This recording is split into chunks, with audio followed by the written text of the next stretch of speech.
Sony Computer Entertainment America presents a Universal Interactive Studios production.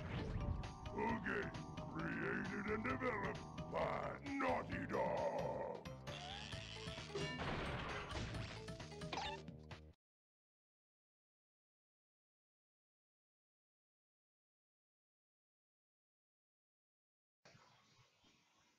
Morning, everyone. Hope you enjoy this. 105. Just in case people haven't seen the pace spin, so the rules are get 105% and then beat Cortex. I'm not using zigzagging so that it's a bit more watchable, and SFX is staying on for a similar reason. And there's no item glitch, otherwise this category would be pointless. Hope you enjoy.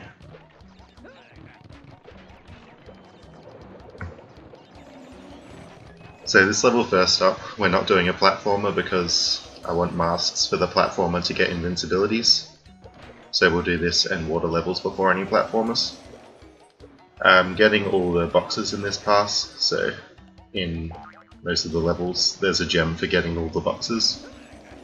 So that's what I'm doing now, and every time you jump in this level you save a frame. So you'll see I'm getting under the wall there and jumping a lot to try and save a lot of frames.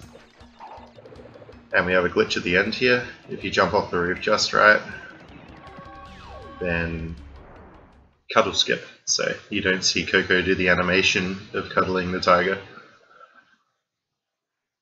Yeah. So that's the Great Wall Tiger riding levels. Just lots of jumping really in those. There's you can't get under the wall too much in those because you have to stay up and get the boxes more often. But yeah, we'll see in the time trial I don't need the boxes.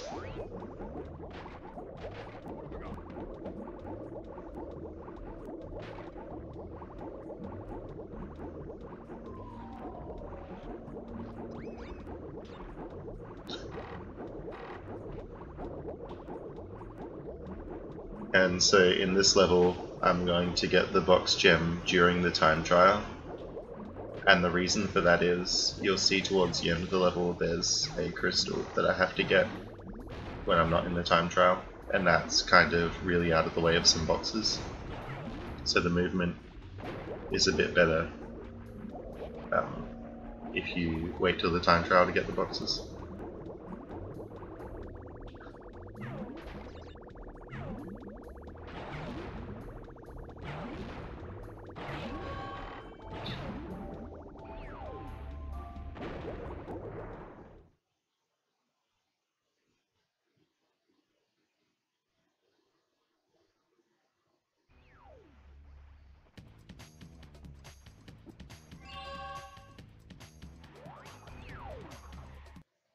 And there we just saw an instance of button glitch. So if you're spinning and you touch the portal to enter the level and you jump on the same frame that you touch the portal, then it doesn't do the animation where you get sucked into the portal, and you can just run around while the level's loading up.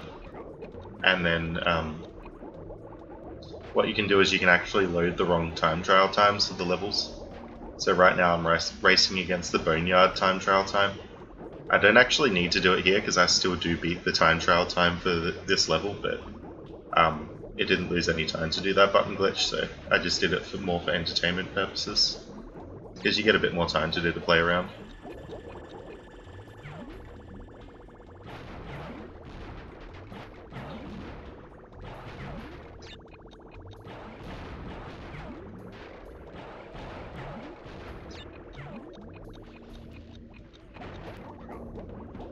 Yeah, and trying to line up the shots with that vehicle to hit all the boxes is really difficult because you got to shoot the seaweed, but then if you wait to do another shot it's slow, so you're best to boost to hit the other boxes.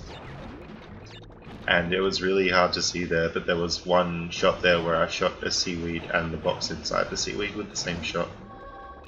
That obviously saves a bit of time.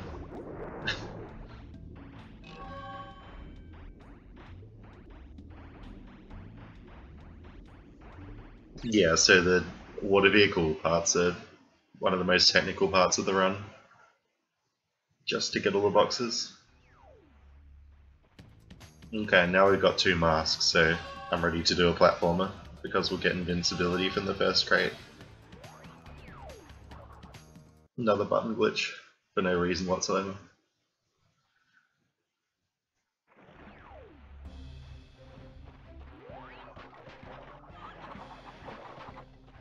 And in these platforming levels, you have to do the boxes in the first pass. You can't get the boxes in the time trial.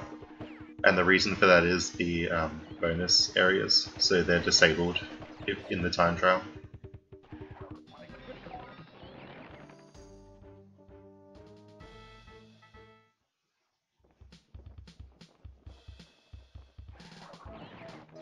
But in the more gimmicky levels, you'll see lots of, so yeah, sometimes getting the boxes in the time trial.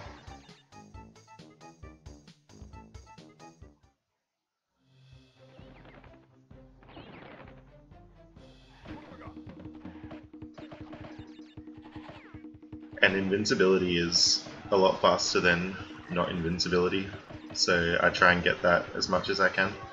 When you have invincibility, a neutral slide jump is the best way to move, so I'm sliding there, and then when I jump I let go of the analog stick completely. And what that does is it starts the jump with your slide speed, and it decreases very gradually, so you keep your slide speed through most of the air. And the other thing to do is, when you're sliding, you should zigzag. So for example, if I'm holding forward, you press like left and right really rapidly, and all the zigzags are done frame perfectly because it's a TAS. And that multiplies your speed by about the square root of 2. So it's a 40% increase in speed to do zigzagging. And you can kind of see it with the slides. It's going back and forth really fast. And when you don't have invincibility though, slide spinning is the best way to move.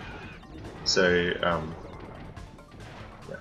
yeah, because NSJs just aren't as good. But when you have invincibility, the spin speed is the same as if you don't have invincibility, so spins are really slow in invincibility.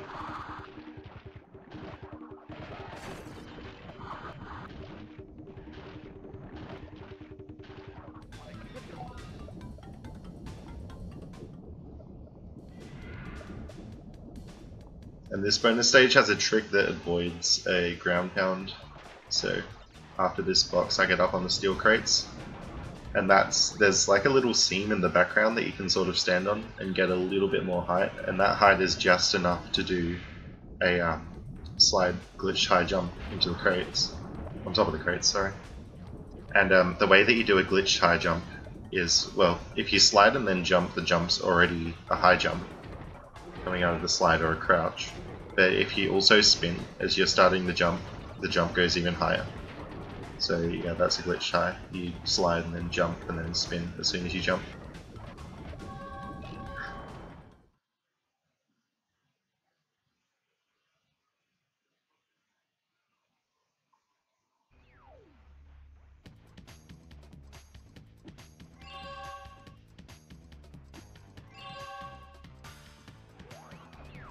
And we'll be back to Boneyard a lot later because you need the coloured gem to get into the bonus path and 100% Boneyard, so yeah, we won't see that till much later in the run.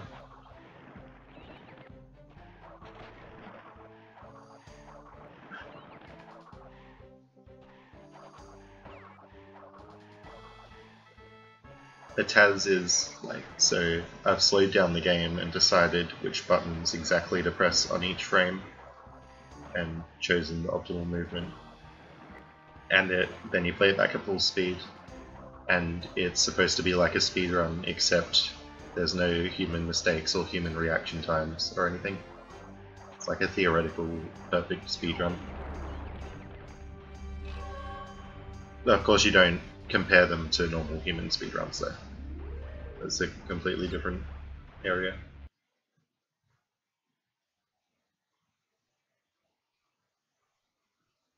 Yeah, and you can use like save states and go back and change things if you didn't like them in the TAS. And play it like frame by frame.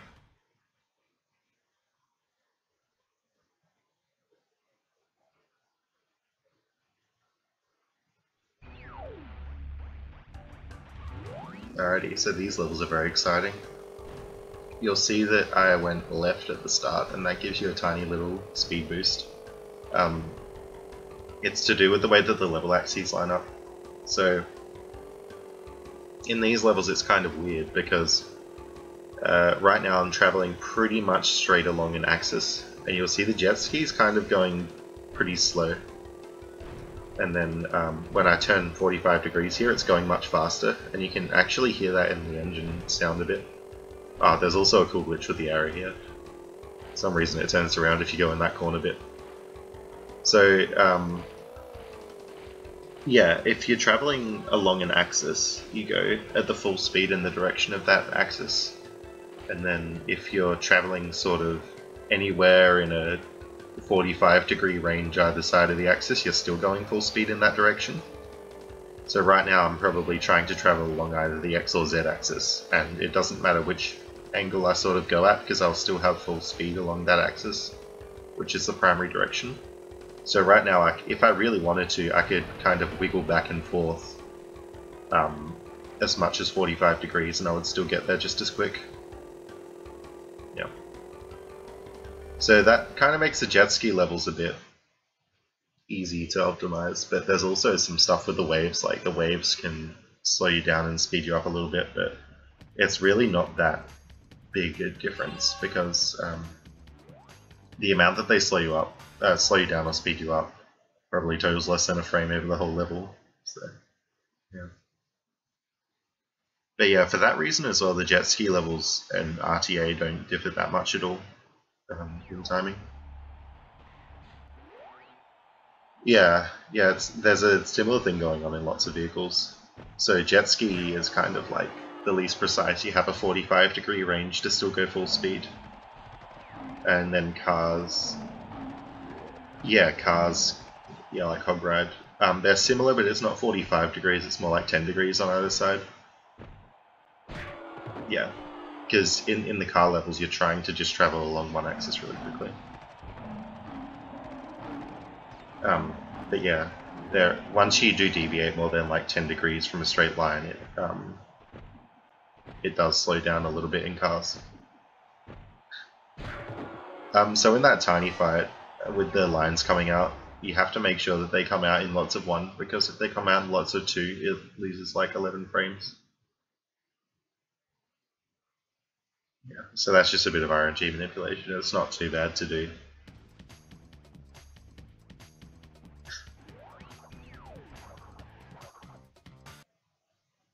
There's another button glitch for no reason. You'll see that I got really far away before the level loaded. If you actually keep going too far, then you deload the level and you can just go through the warp room like normal. Tiny dance skip. Do you mean the tumble skip out of the fight? Because yeah, the tumble skip out of the fight, like the one in Entropy, only works if you bring crystals out of Tiny with item glitch.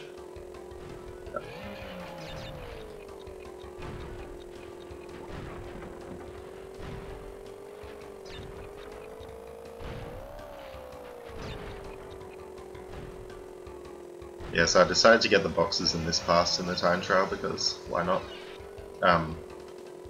I think my thinking at the time was I'll probably hit more time crates by getting all the boxes.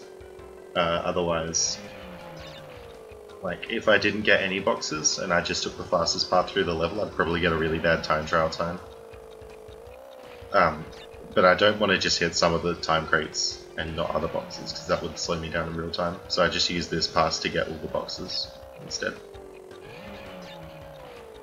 Yeah, no, I didn't do the you can go dance thing in Dingodile.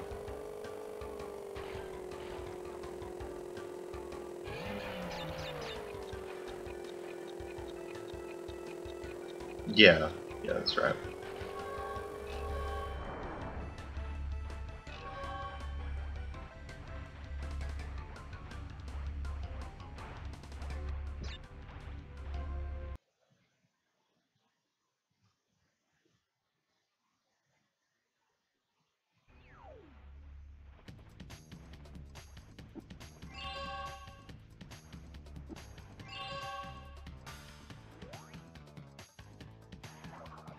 Okay, we're done with that warp room for now. So I left Boneyard and Orient Express time trial till later. Mainly because I was trying to button glitch Orient Express time trial. Because I'm not getting any boxes in that, I think. And the button glitch wasn't being nice. So I just left it. Left it till later.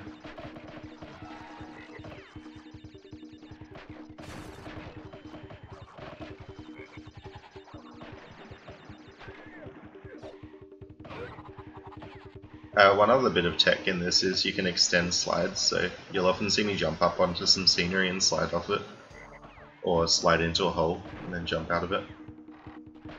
And, well, yeah, so if you're sliding in the air, your slide keeps going until you hit the ground. So you get more sliding time, and sliding movement is faster. Well, it's the fastest kind of movement, apart from zigzagging, so yeah, that's why you extend the slides. Get as much sliding as you can.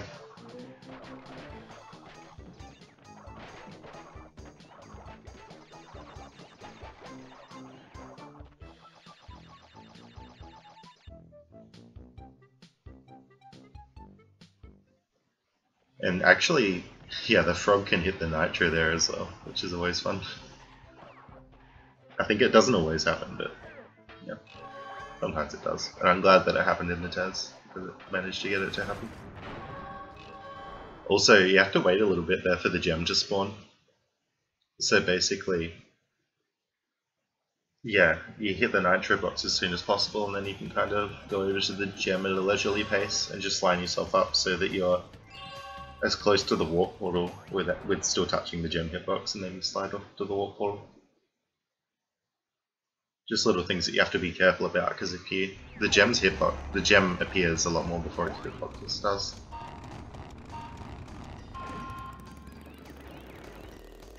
Okay, so here's the first driving level, and you can see I'm taking very shallow angles, and that's for the reason that we were talking about before. So yeah, this I'll still be traveling at full speed forward. It's just that it adds some speed sideways, but if you take too sharp an angle, then it does take off speed. Like now it'll take off a bit of speed, but now it will. But I think I turn right. Yeah, now I'm still at full speed forward, but I'm traveling a bit more sideways. So yeah, you would expect the speed to actually resemble real life, but it doesn't. So there's only like a very set amount of angles you could take. So out of 360 degrees, you're probably going up 3 or 4 degrees at a time every increment. So it's not very smooth turning. And for that reason, precise analog inputs aren't super important on those levels, because it's really just about hitting a certain speed value at a certain angle at a certain frame. It's not really continuous.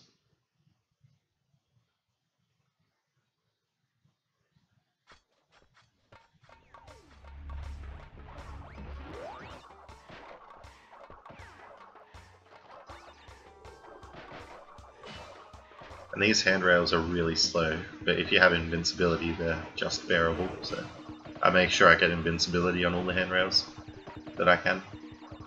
Some of them you can actually jump over as well, which is handy in some later levels.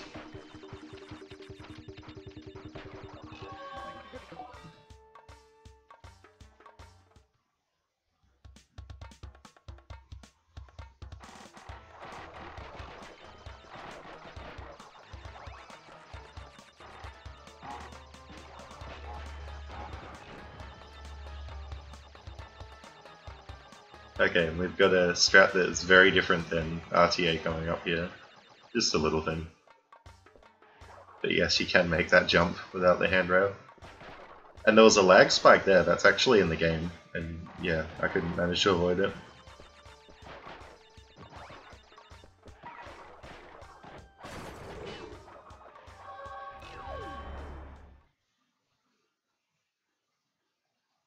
And in the time trial for that level, we still have the yellow gem to get, but I've got the box gem now.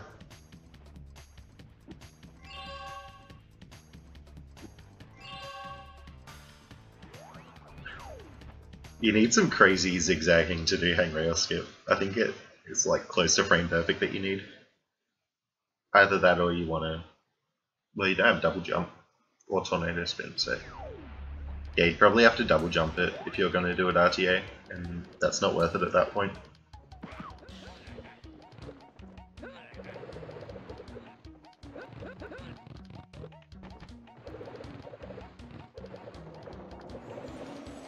Alright, I'm not getting the boxes in this pass for a similar reason as the time trials before. So, yeah, just lots of jumping onto the wall. Remember, every jump saves a frame, so as many as I can get in, it's good. But it's quite hard to stay under the walls a lot of the time, so you can't stay under there. I can't stay under there for as much as I'd like. There's a skip at the end of the level here. It's another cuddle skip, so you jump on that guy and then you do the flags. You have to hit the side there. When you're doing an RTA, you've got to hold right. And that's the key to, well, one of the big elements of getting it. That cuddle skip, you can also do it without taking damage, but it's slower to do it that way. So I just sacrifice the mask. And it's 100%, so there's plenty of spare masks in time trials and stuff.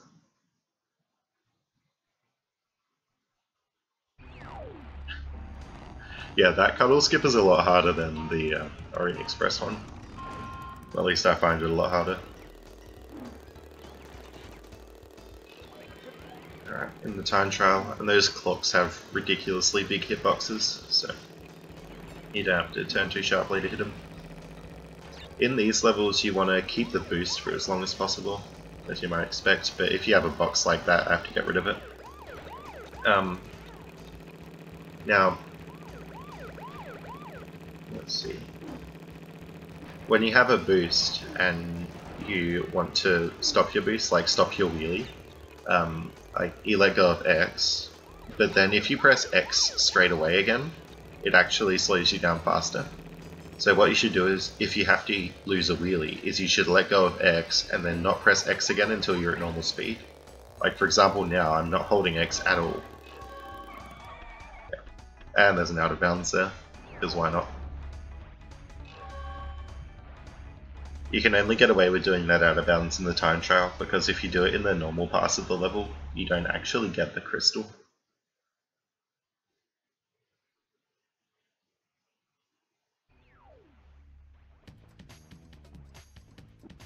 Yeah, I was glad that I could incorporate that out of bounds.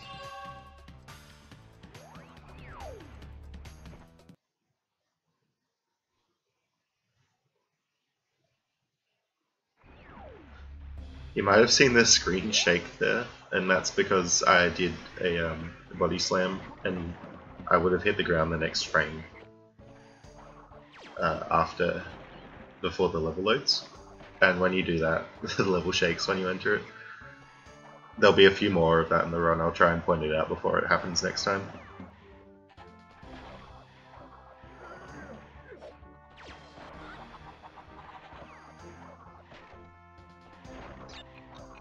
Yeah, so these time trial levels are fairly standard movement through, but you just need to make sure to kind of jump on a lot of scenery and extend a lot of slides. I'm pretty sure I would have done another one of those camera shakes, so there'll be plenty more to see.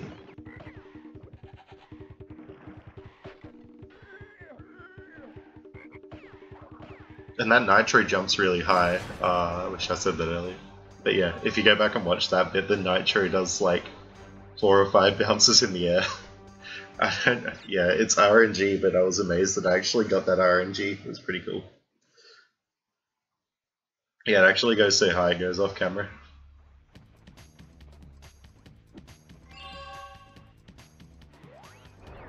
So, for the time trials, I want to get gold relics or platinum relics. Like, obviously I want to get platinum relics, but you only need gold relics to 105.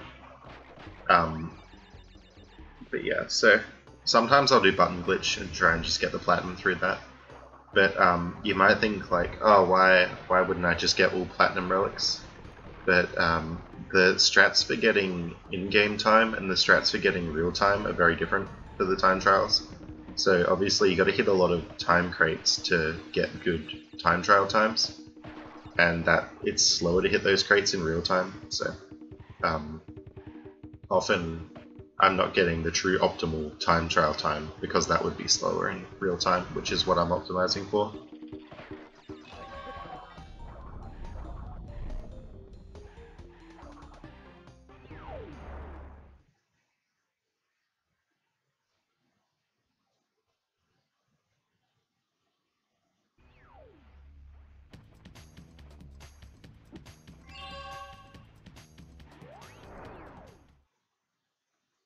Alright, and this level, yeah, optimal time trial would use zigzagging as well, that's right.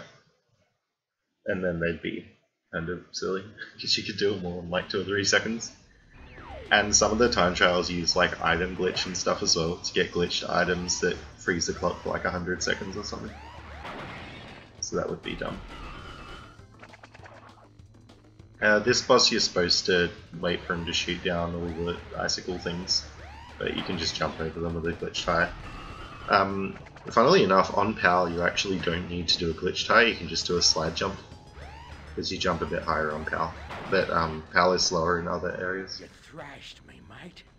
No worries, but you'll soon be up against much worse.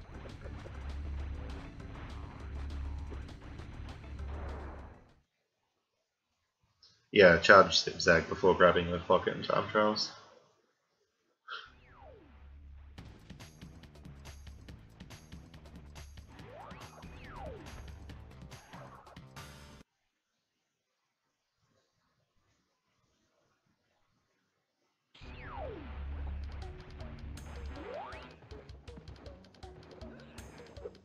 Yeah, the slide jump isn't consistent, but it exists, which is cool.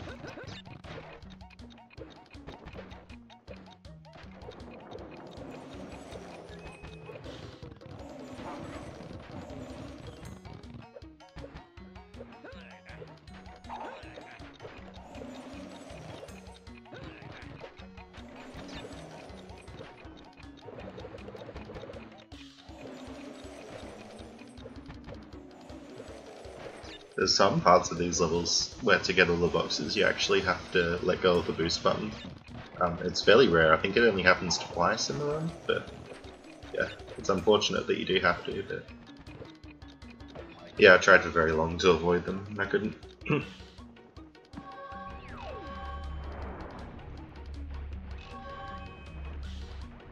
Yeah, one of the other reasons that I didn't use zigzag in this TAS is yeah, because basically there's already footage of all the levels done with zigzagging in the 20% no item glitch TAS.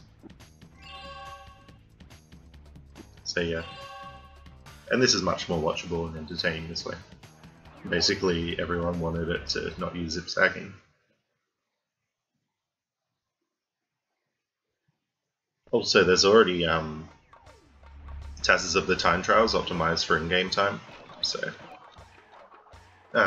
yeah, there was no point optimizing for that. Coco can zigzag, but he can't skip the trigger that puts you on the tiger, so yeah, it's pretty useless in the tiger levels.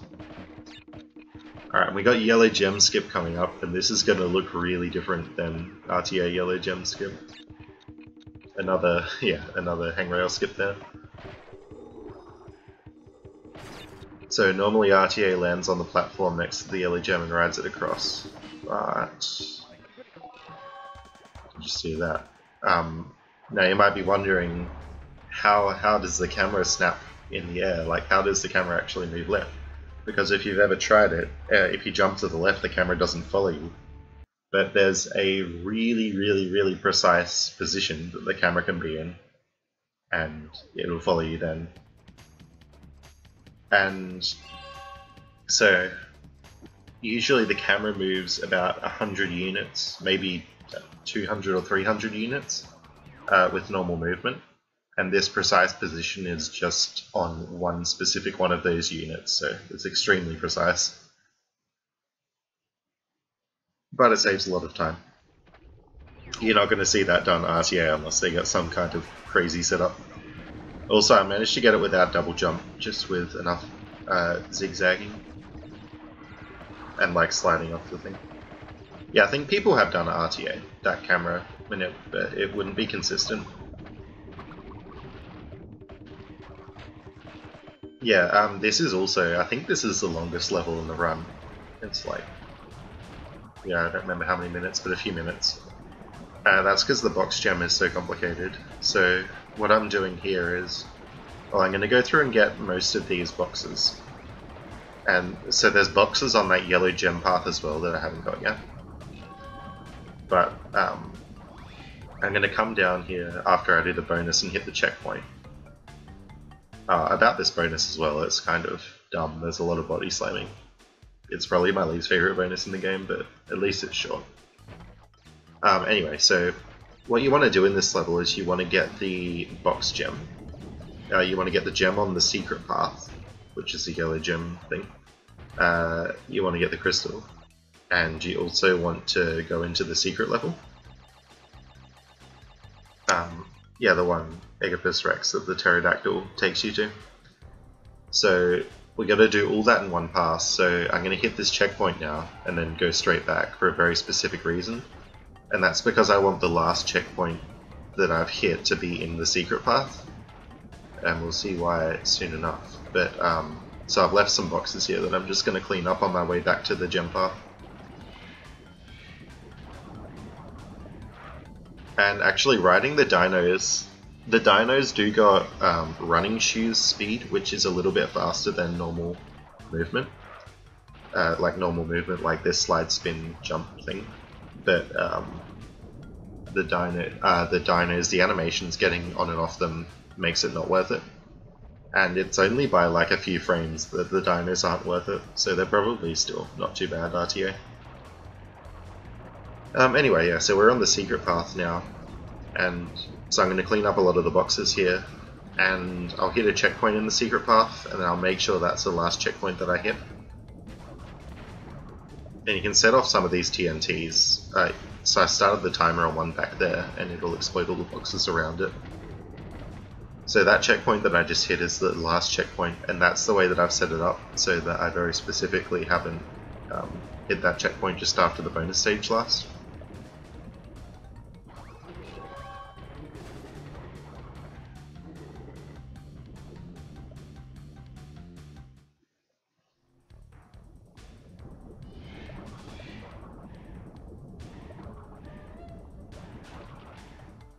There's an extended slide off the ledge as well.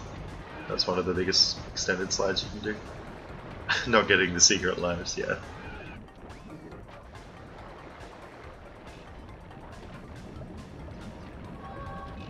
Okay, and now I death warp. So I've got the box gem and I've got the secret path gem and the crystal. So now I death warp, and this is why the checkpoint there in the secret path was last. Because now you can just go straight to the pterodactyl.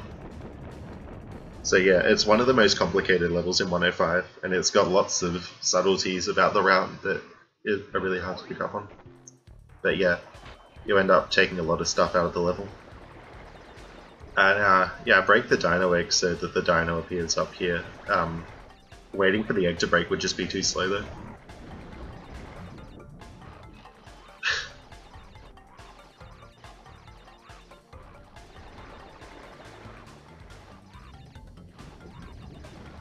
And you zigzag on the dino as well. So basically, the optimal movement is just to jump and zigzag. So right now I'm pressing left and like up and down really fast.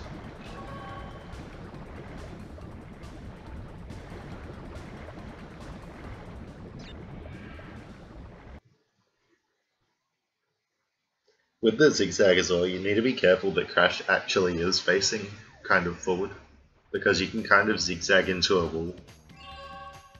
And that obviously loses you a bit of speed. So I'm bringing 5 things out of this level, 3 from, yeah, 2 from Agathis Rex, and the other 3 from the main level.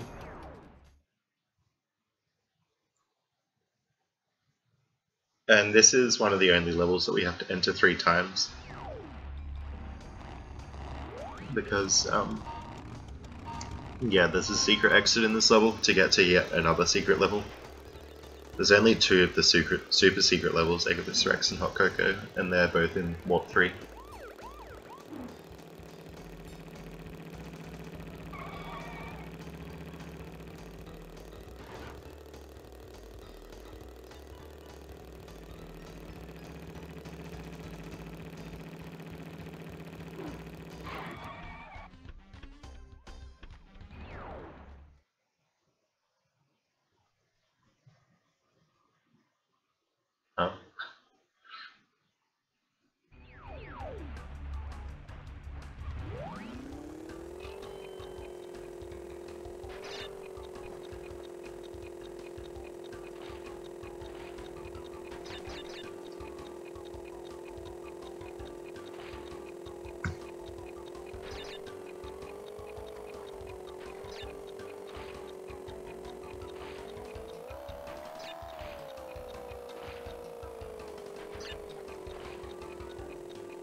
So this level, I think the time trial time is glitched on NTSC. So they actually give you way too much time to do this level on NTSC, which is the one that I'm playing on. On PAL, the time trial is the time is a lot lower that you have to get. And so on PAL, doing this in one cycle, so getting the all the crates and the time trial is, I don't think anyone's ever done it. But on NTSC, people do it, and that's one of the main reasons that NTSC is faster for RTA. Yeah, it just takes road crashes time. Yeah, sorry, that's what I meant. Yeah, I think, does it still have the time stored internally? It just doesn't apply it.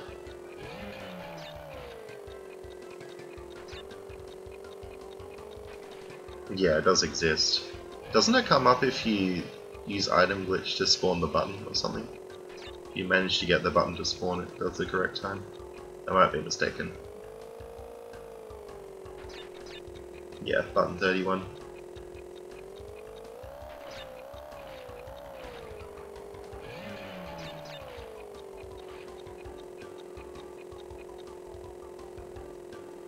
Yeah, but this was like my least favorite level to do casually, so probably because I was playing on PAL.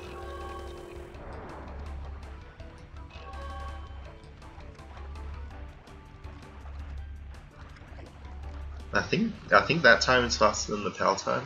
I remember checking that when I got the time. But PAL physics are kind of different, so you might not be able to beat the PAL time with TAS.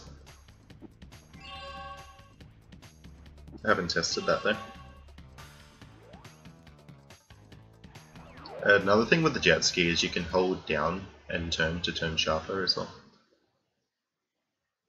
PAL has some glitch in Hot Cocoa where you can like jump over the wall of nitros that's blocking the exit or something, so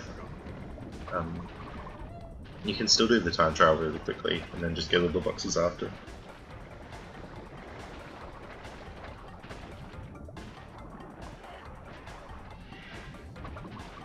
The slide off that yellow gem platform is really precise, so yeah, you're trying that one. Yeah, okay, the nitro jump works on NTSC as well. I guess I just thought it was PAL because it's more common on PAL, because it's more useful on PAL.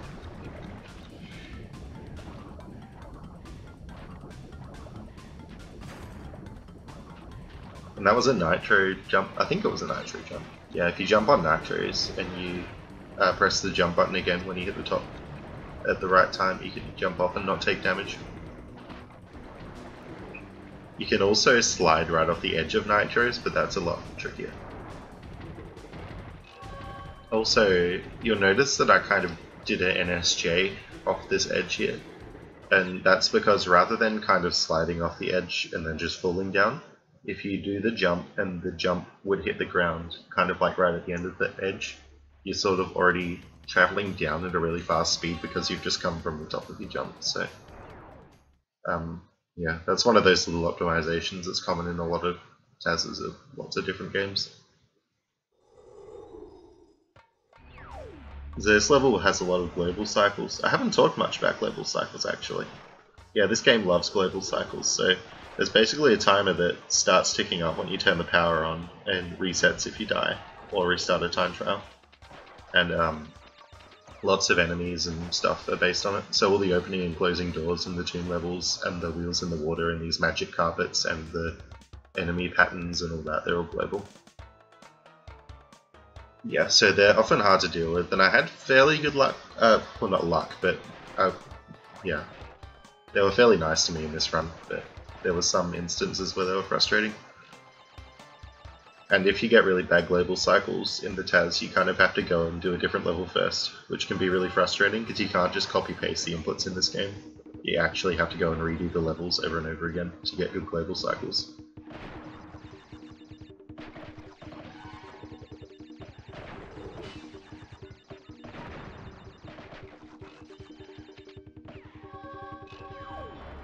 Yeah, I think they do the slide under those body slam crates in RTA. But yeah, It's much faster than doing a body slam. Yeah, the carpets are global cycles as well, so they can really mess you up sometimes.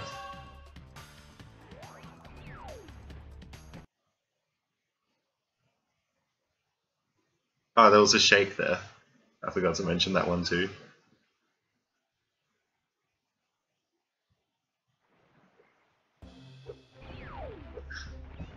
This level is quite notorious for crashing and also causing visual glitches. I tried my best to get the level to crash in the TAS, but I couldn't, unfortunately. Well, not crash, but I would love it if it caused a visual glitch or something for the TAS.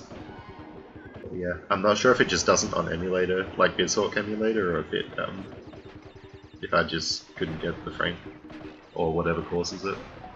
You'll also notice that with invincibility, I'm sometimes going past the boxes and not even touching them. That's because when you're invincible, sort of, a lot of boxes around you get broken. And they're also on kind of a delay, so by the time they broke, by the time they got broken, they were off screen. So it looks like I skip some boxes sometimes, or I don't really.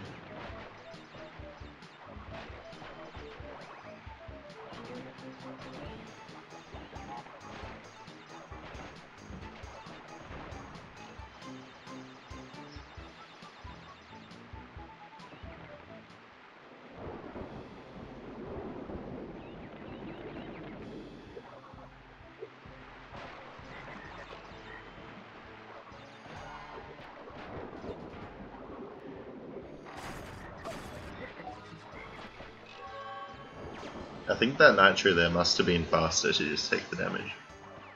So I would have. Also, you'll notice that I did break all the nitros in that level rather than use the nitro crate. The reason for that was because it didn't lose much time at all to actually break the nitros.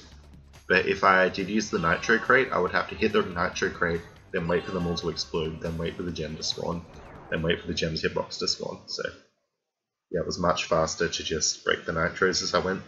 But in most levels it's much better to use the nitro crate because the nitros are often very out of the way. And obviously breaking them you have to line up pretty good to not get damaged. Yeah, so it's another water level. I don't think I talked about the optimization in the water level, so you want to spin as much as you can, and also in between spins you want to press X to paddle your feet. So yeah, spinning is faster than when you're not spinning your paddle, because it's faster than not paddling. And yeah, that's all there is to really crash swimming. There's also boxes, so if you are going over the top of a box and you spin at the exact right time like that, you get a little boost. Well, it's actually quite a big boost, but yeah, that's frame perfect, so it's not worth trying in runs or anything, but if you get it a frame too early, it actually kills all your speed, so yeah, it's not worth going for. Yeah, and there's some other things like coral, and I've heard you can even do it on sharks, but I never had to use that. And I'm getting the box gem now, so what I shot off screen was a spawner for some TNT down here, which lets me go to the secret path. And this spin is fairly precise. They do it RTA. You can spin and not get damaged by the TNT there. Yeah, I'm pretty sure you can do it off sharks. And the reason I got hit by those nitros was just so I could get through the turbines. I could have got hit by the turbines, but I think I had to slow down for the nitros anyway if I was trying not to get hit, so it was better to just take the damage there and go through with my hit invincibility timer. Yeah, you can do it off metallic objects as well, that's right. Also, those spinny turbines in Deep Trouble, they're not global cycles, so I did have to wait for a lot of those, but there was nothing I could do about it. The cycle starts when they come on screen, basically. So you'll see again, I do have to... No, I don't think I have to wait for any of them here, because you get more masks in the time trial.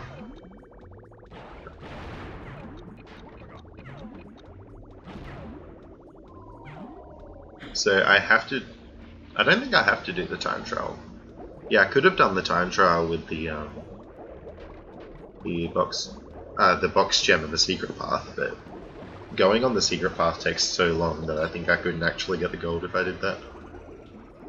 Because there's no time crates on the secret path either.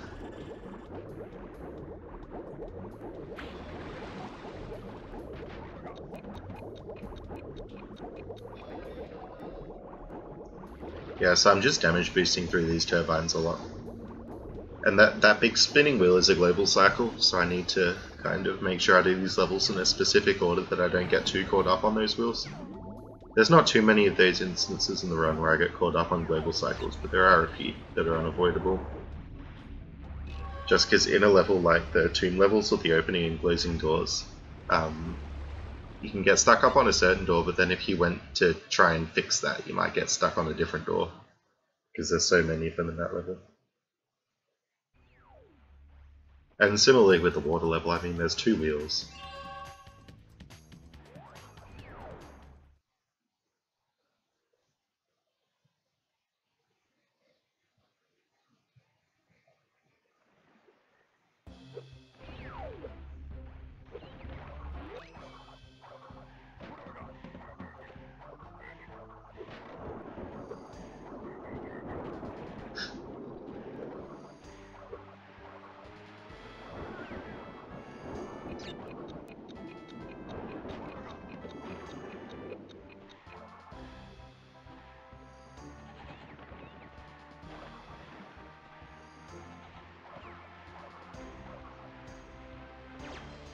So you can see lots of sliding into holes in the ground here, because yeah, your slide goes for a little bit longer.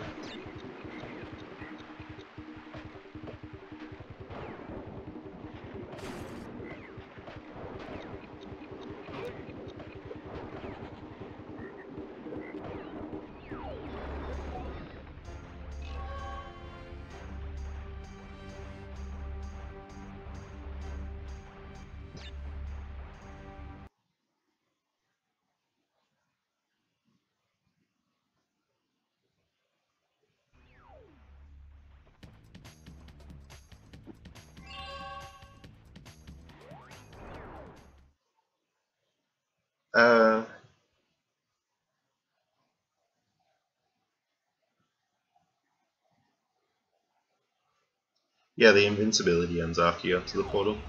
I think the portal actually makes you lose it instantly as well, so it probably had a bit more time than it looked like on there, but I'm not entirely sure.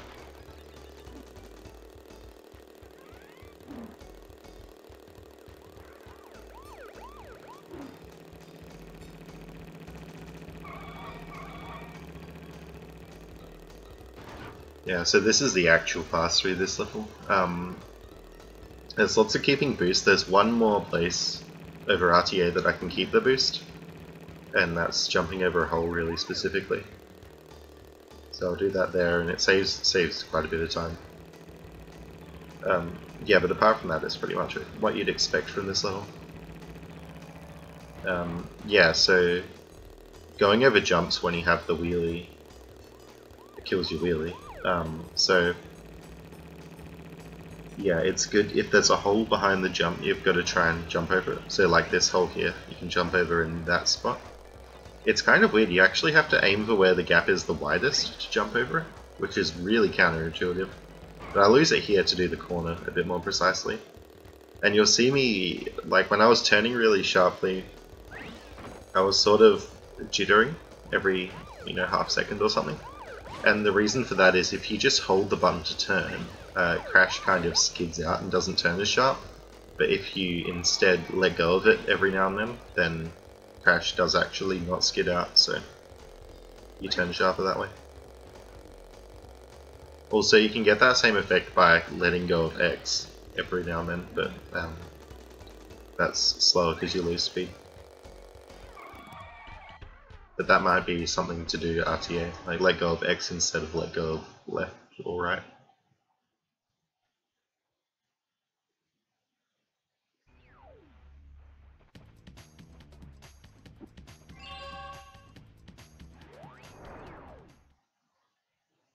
Alright, here comes the entropy fight. So this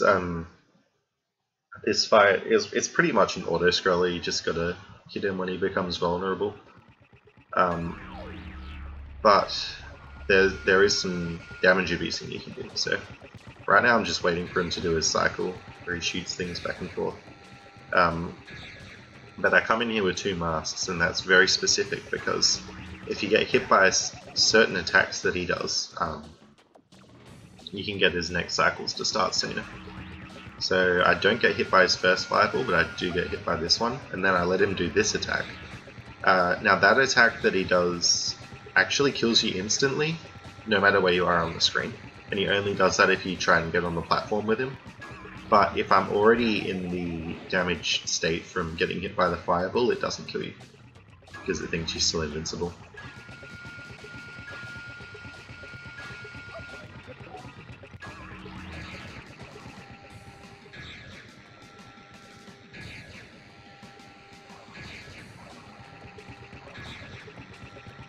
And you can also get him to, face the wrong way when he does that crazy big attack thing. But yours soon will be too.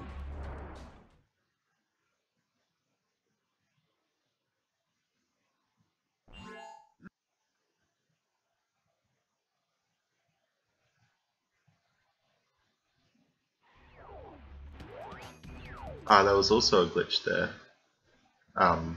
If you skip the cutscene coming out of Entropy on a certain frame, then you actually skip the tumble animation out of that portal, so you can get moving straight away. Now I want to get into this level after I skip that animation, but it actually doesn't load right away, so you have to wait on the button for a moment. But normally in any percent, if you were to get that skip, then you would just go straight to Warp 4. And that skip only works with sound effects on, so you don't see that in any runs these days. And I guess that's one advantage of having sound effects on, but I mean it is still over a minute slower to have them on. Yeah, sorry, I keep forgetting to mention them before they happen.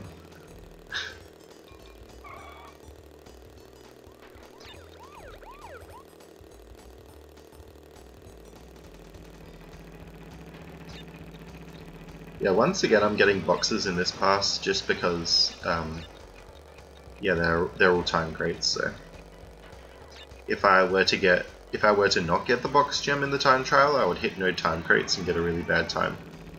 So since I've got to hit some time crates anyway, I might as well hit all the boxes. And if you're really precise, you can hit certain objects and not lose your boost either. Sometimes you, like police cars or other drivers, you can sort of run into them sort of when they're a bit behind you, and they sometimes give you a boost. And sometimes with the police cars you can run into them and get a boost. It's not that much of a boost, it's like less than a frame that you would save, but they do add up to make a frame sometimes. And I would have done it out of bounds in this level, but the side of the road is actually solid, so you can't fall out of bounds here. Yeah. But, I mean, we already saw it in the earlier driving level anyway. I know Orange Asphalt is solid as well. I don't think I ever checked if Area 51 is solid. Gotta save those subframes. Oh, there's gonna be a shake here, I reckon. When you enter the level, there'll be a shake. Yeah, there it is. So, yeah, I finally pointed out that glitch before it happened. So again, that's when you body slam, like you do a button glitch and then you body slam and you're just about to touch the ground. Yeah, I know. I got the gold relic. I was not very clever. I did actually beat the platinum time for that driving level, but I did button glitch. And it hindered me rather than helped me. Yeah. But you know, I guess it's a demonstration that button glitch isn't always helpful. Because when I did the button glitch, I did a glitch to make the gold time higher, but it actually made the platinum time lower, because the level that I glitched it onto, they were more spread out.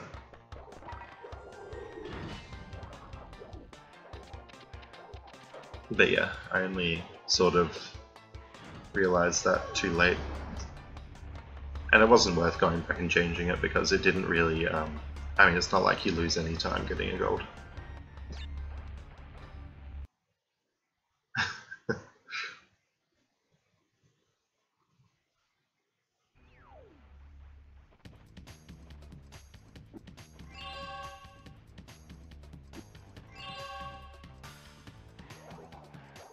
Alright.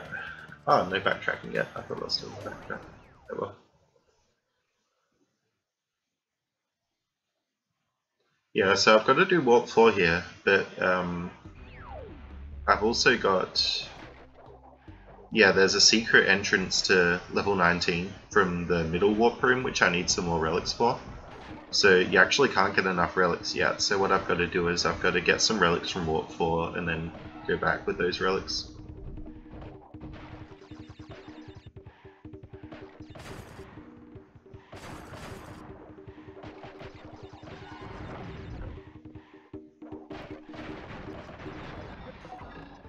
I'll give the final time at the end of the run.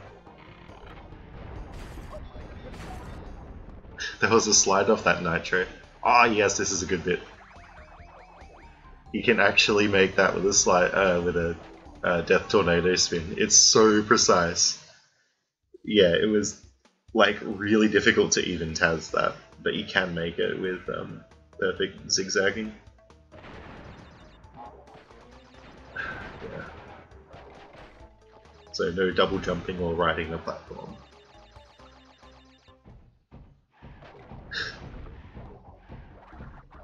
Yep, I got screwed over by a global cycle there as well. But it wasn't too bad. It was better than the alternative place that I was doing it before.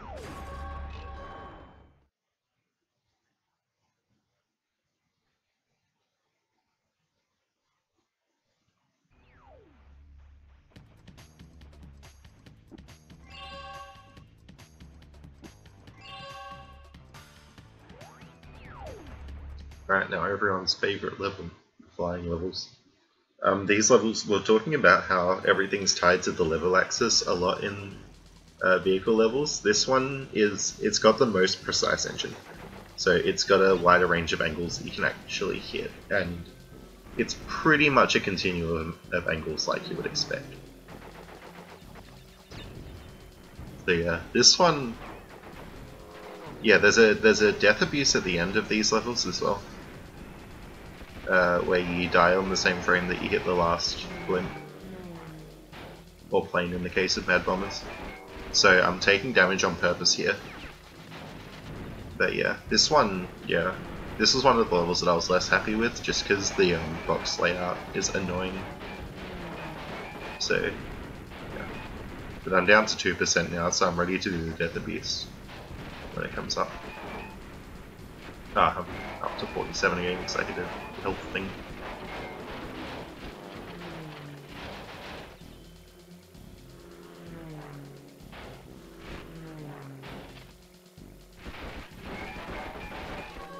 My movement there was a manipulation, so it looked like I was going in a really weird way, but that was a manipulation to get shot more, because these shots are kind of RNG.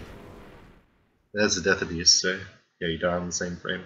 Unfortunately, the extra time that it took me to set up that Death Abuse was actually, you know, almost as much as it saved, so yeah. When you need to get the boxes, the Death Abuse is a bit slow, but there you go.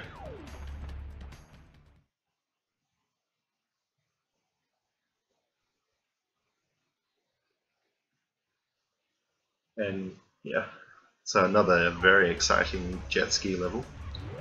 Not getting the boxes this time. If anyone needs to take a break, this is probably a good time to do it, because the next 2 minutes are just straightforward jet skiing. No, the RNG was pretty much as good as possible, because yeah, it's just that you hit a health box so late in, and the planes won't shoot you after you've just done a big turn, so you have to wait for them anyway. So yeah, it's as good as I could have got the RNG, but yeah, it's just because you have to get the health box so late in the box route.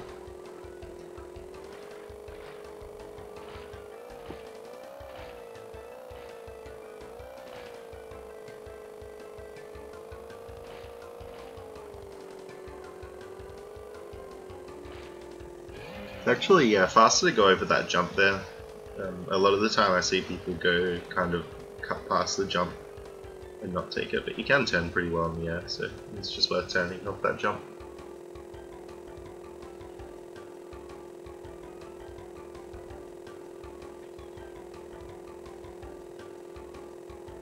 Now I opted to get the boxes in the time trial for a similar reason as the last ones. But this level has a big path that's really off to the side, so getting the boxes in the time trial is a lot more risky in this level.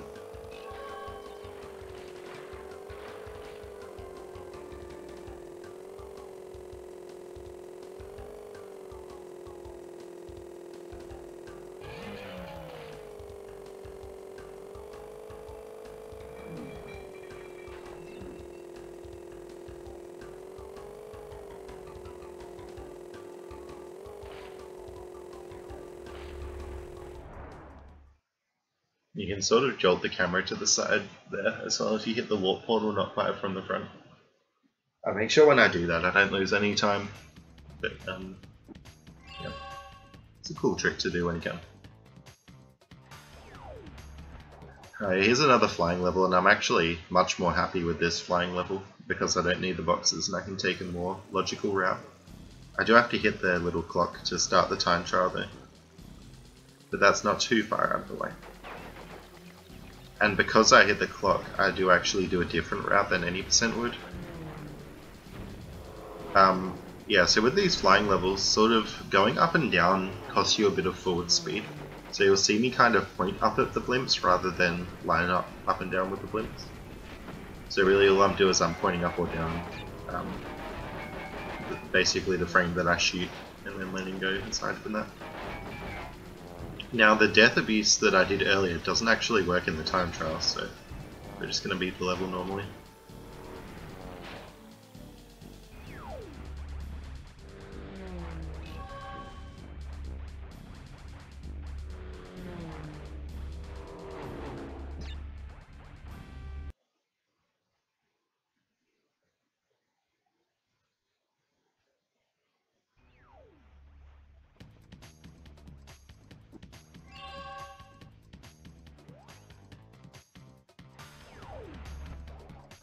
We've got another exciting installment of the jet ski levels. There'll be another shake here.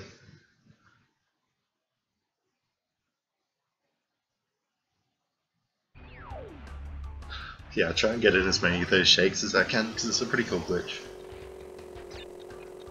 One other motivation for doing the boxes for the time trial is because when you go over to get that clock, it's sort of... if you're going over to get that clock, you might as well hit the box over there. Otherwise, if you got the boxes in the crystal pass, you would have to go over to that clock box area twice.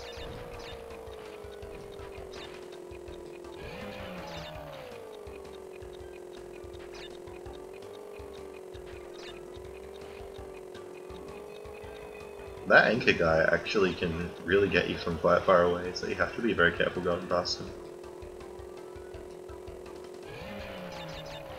And yeah, it probably looks like there's some questionable racing lines as well, but you have to keep in mind that the level axis lining up thing is also a factor here, so a lot of the time going in perfectly straight lines is not necessary.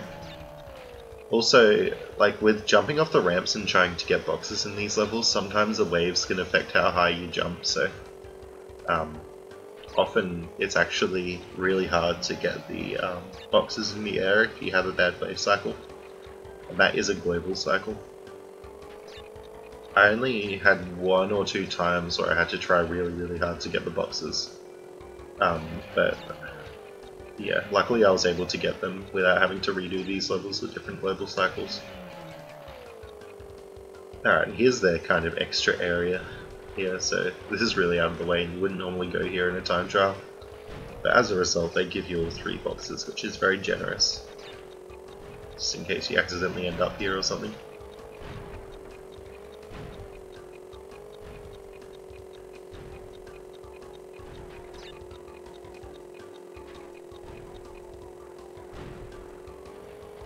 Yeah, I was surprised that there was time crates over there.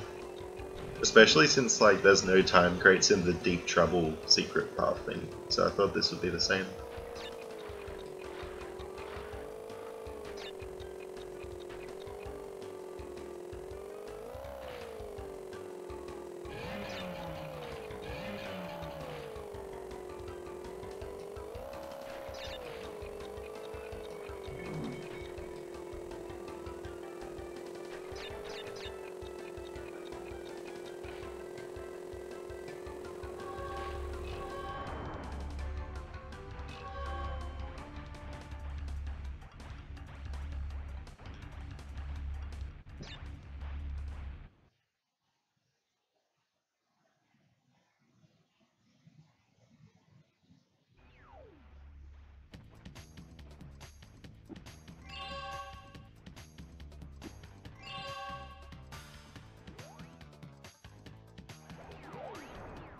That's time for everyone's favorite level. Now there's a really cool strat in this level. So I gotta open the doors and they open upwards, and you can actually slide under the doors, then jump into the bottom of the doors and do another slide right away. So look under the door, there'll be a double slide. Yeah, it's really cool.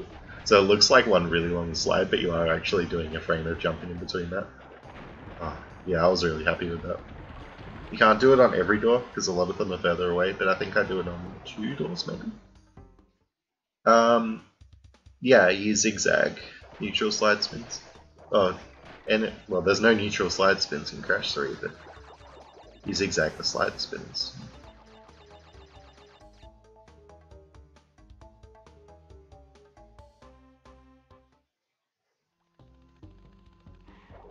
Luckily the water cycles didn't screw me over too much.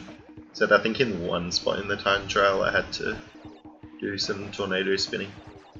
But out of all that, like only having to deal with the water one time out of these 2 levels is really good. There's another double slide under that door.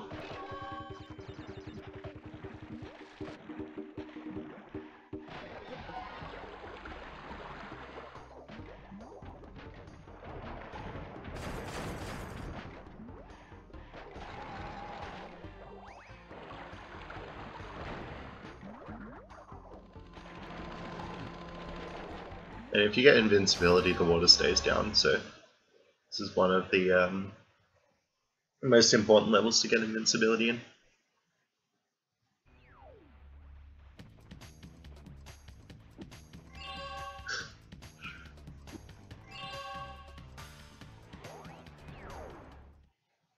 Yeah, I didn't like having to tornado spin, but it's fairly unavoidable, like you're gonna have to do it at some point.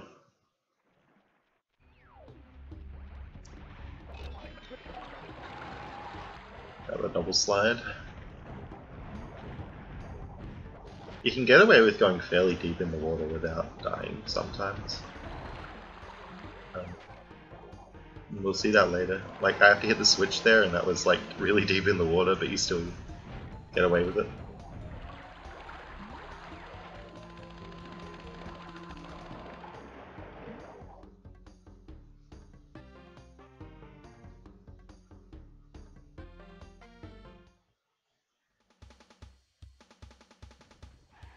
Yeah, so this death path has the only global cycle that I got really screwed over on, but it looks cool at least, so that's good. You have to NSJ those nitros obviously, because spinning through them would be a bad idea. Ah, here's the cycle, so yeah, you do need a double jump there.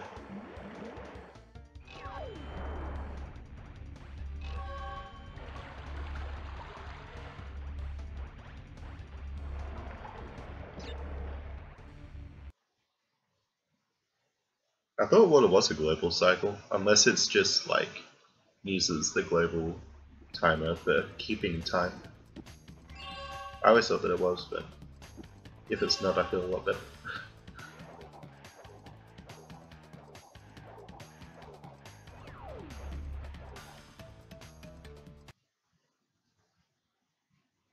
Yeah, I had to look into the death abusing, but yeah, it ended up being quite a bit slower.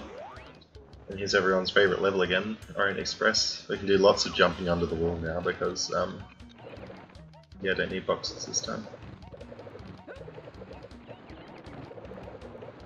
I was really happy with how this one turned out.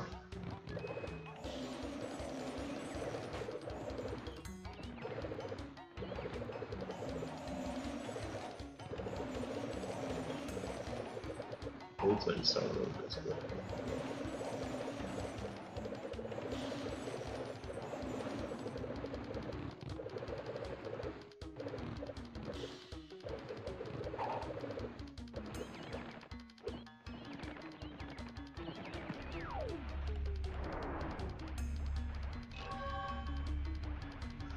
Yeah, it's actually a pretty bad time trial time that I got there, because I didn't get any boxes. Okay, yeah, I guess I didn't look super far into the globalness of the water. But yeah, it definitely uses the global cycles to keep time, but some local cycles do that, like the turbines in the water level. Yeah, so I have to come back to Warp 1 to do this Boneyard gem path thing, but I left Orient Express until now. Firstly, because the button glitch was being a pain when I did it in Warp 1, and also I kind of just didn't feel like doing Orient Express again at that time. It's not any slower to do it now. I mean, it's faster to do it now because of the button glitch thing.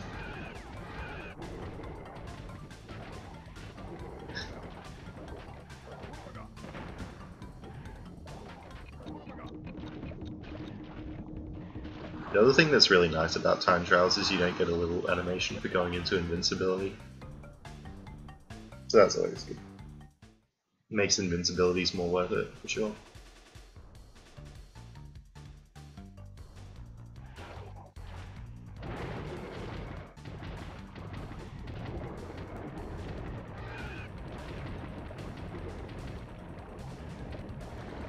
I don't actually remember what this time trial time was.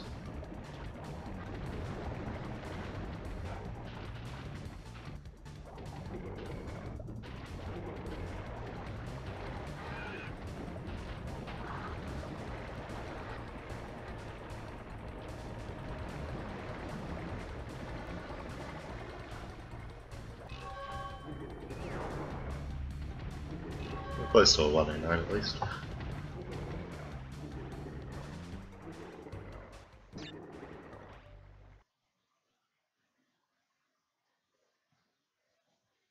The dino must have got left behind or something.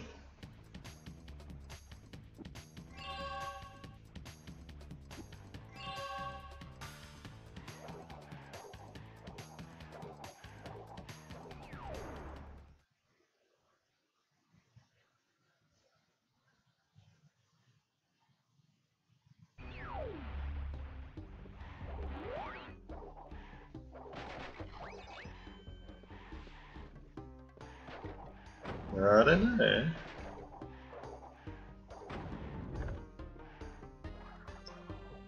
I do get another gold relic, but I think it's because I don't get many time crates. But I could have avoided that gold relic with the button glitch, I think. Yeah, so this level's interesting in that you do actually get the box gem along with the time trial. And the way that you do that is you have to do this bonus stage now and then death warp back to the start and then hit the clock. So yeah, this is the only platform where you'll get the time trial and the box gem at once. And the box is from the bonus stage save, but all the other ones that I got didn't.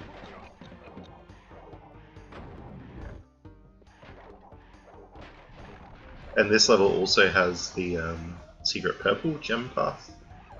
So, has that door that only the purple one can open. And yeah, there's a gem in there. But you don't quite do this in order, you get some of the boxes and then go back. The oil physics are really weird as well. You can chain kind of the oil speed for a while, so I've still got oil speed on that slide across the gap there. And it's gone now. But yeah, you keep oil speed for quite a while and it can be very useful.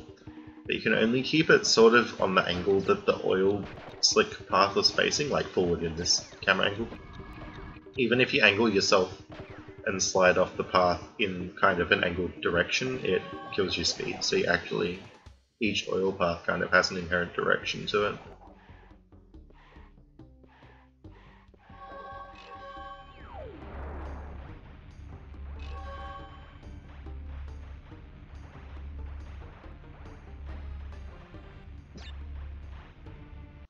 Yeah, the oil physics is certainly really strange in this one.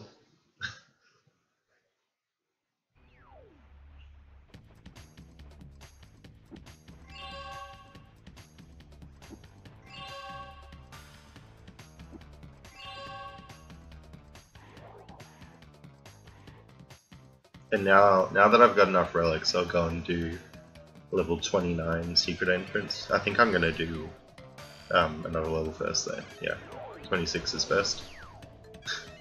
You can button glitch and start riding that platform out as well. Even if you like got there even quicker after the button glitch, you can't ride it all the way up.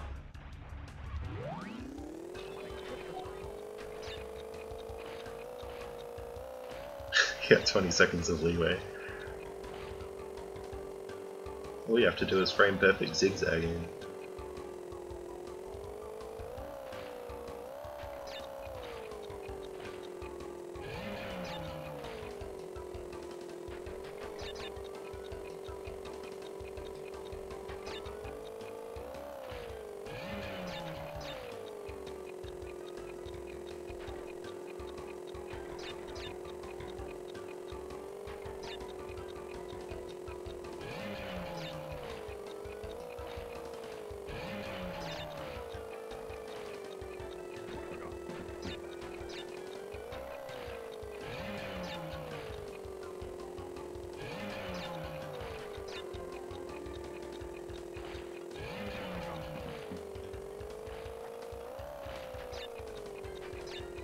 Yeah, it's definitely Toon Time one of the hardest ones I've pulled, by the sound of it.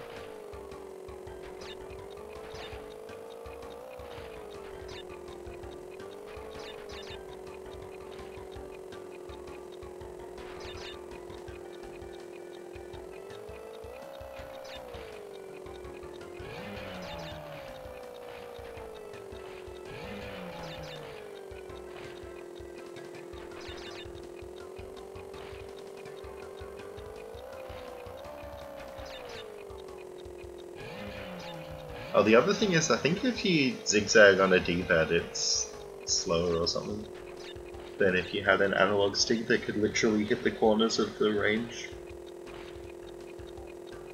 So I think, yeah, even if you could frame perfect zigzag, I think it's slower on D-pad.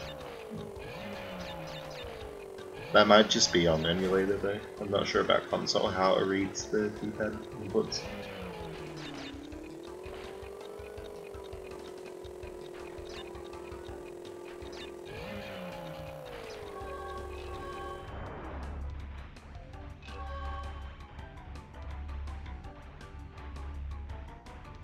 Yeah, I mean, obviously it's better to use the D-pad than the analog stick, but yeah, because your analog stick gets capped at kind of the circles, but yeah, I don't think D-pad reaches the full corners.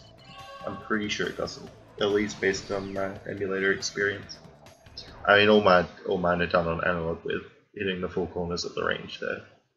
I don't use the D-pad at all in the run unless it's like for some dumb play around that doesn't cost me time. Alright, here's fun future levels, and the conveyor belts are really important, so I'm often NSJing off conveyor belts, and that keeps the boosted speed.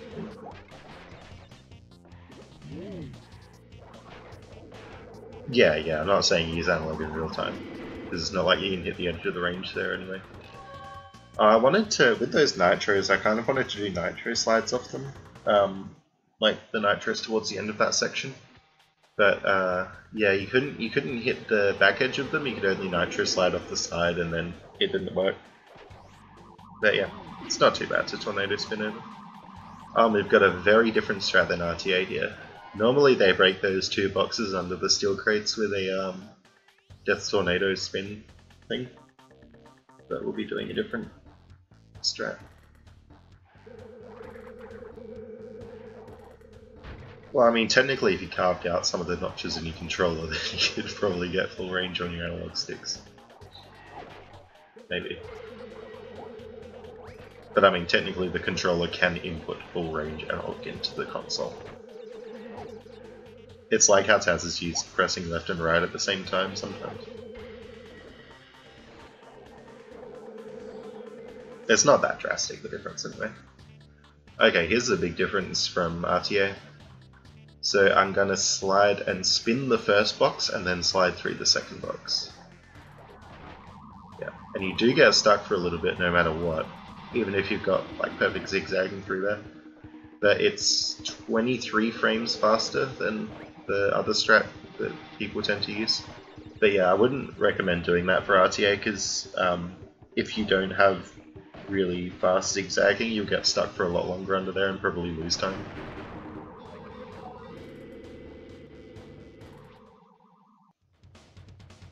Yeah, so that was faster.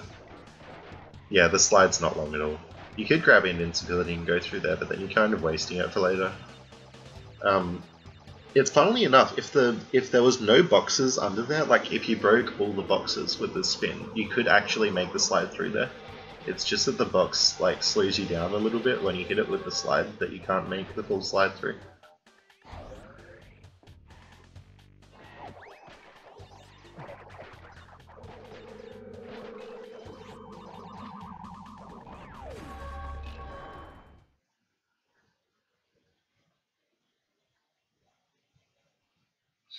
TAS wouldn't drop inputs because, I mean, if you went to hit it on a frame that would drop the inputs, you would just hit it on a different frame.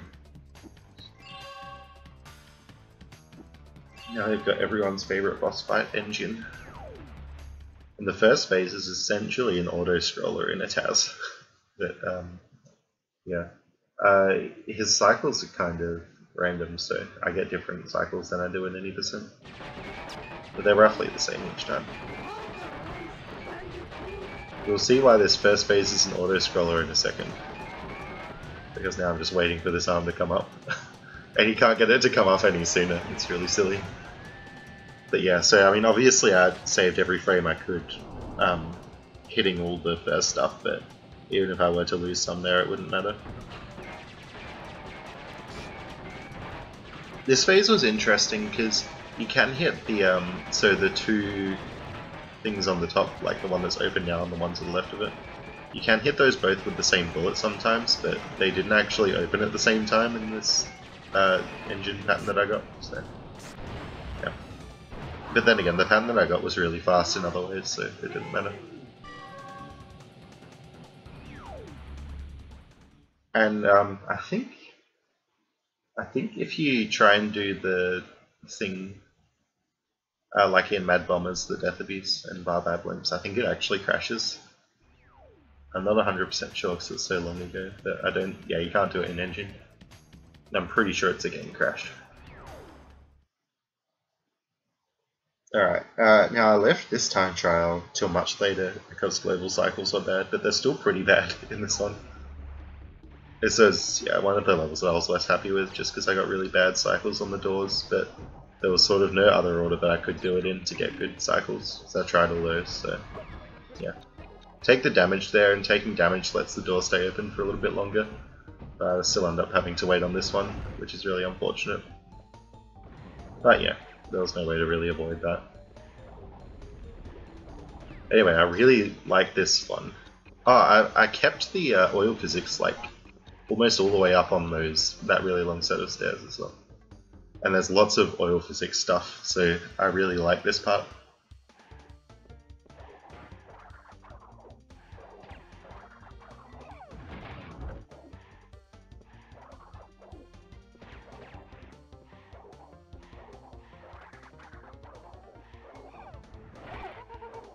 Yeah, I got screwed over on the global cycle again. But you know, it's the actual movement I was very happy with through the level. It's just a shame about the doors. Yeah, oil physics are interesting. So you have to spin, you have to slide when you touch the oil, and it gets you going fast. But then right after the slide, if you spin right away, then you still go fast. So spinning is just as fast as sliding as long as you've already slid before on the oil. So yeah, you'll see me spinning a lot, and yeah, that's why, just to space it out. Basically, it's the same speed.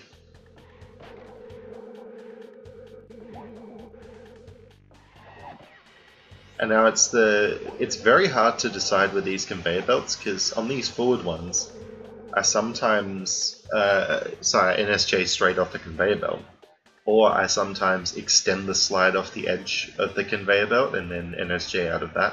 But if I extend the slide off the edge of the conveyor belt, I don't get the conveyor belt boost through the jump. But if you jump off a conveyor belt, you do get that conveyor belt speed difference applied through the air for a little bit. So I had to make that decision for each of those, and often extending the slide one out.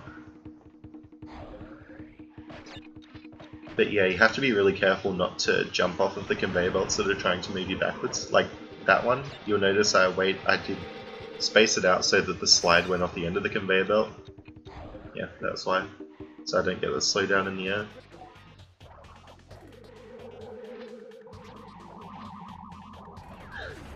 Yeah.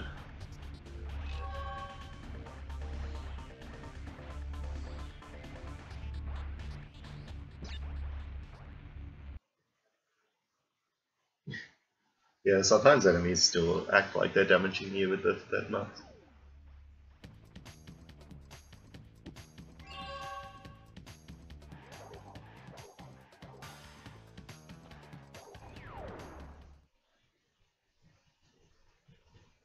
Alrighty, now another one of everyone's favourite driving levels. This one's a bit more good. This one's a bit better because it's not got as many sharp corners. So, yeah, I mean it's better to TAS, and I think it's a better level to watch as well. Yeah, so see me trying to take the shallowest angles as possible and turning really early. Like this I turn really early and hit the boost right on the edge of it. And yeah, this is just to stay within those really nice range sweet spots to make sure that I don't lose too much forward speed.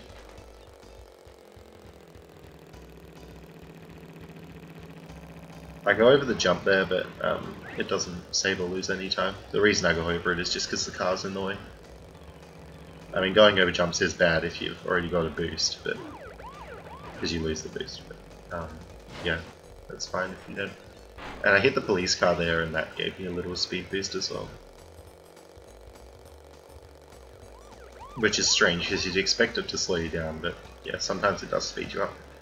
Again, it's less than a frame that you gain though.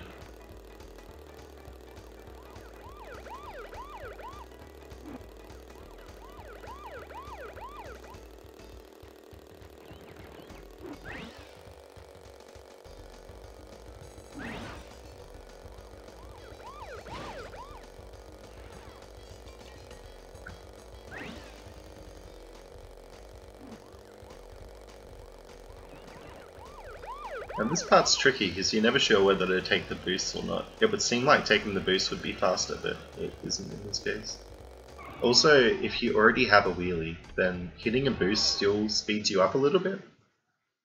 It's not heaps that you save anyway, it's probably only like 5 or 6 frames that you'd save by hitting the boost, but it is important to keep in mind hitting a boost when you've got a wheelie does actually speed you up.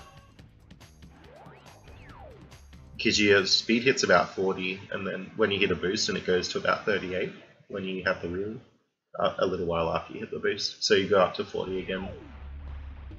Now this one, okay, so this is the time trial. This is the box jump.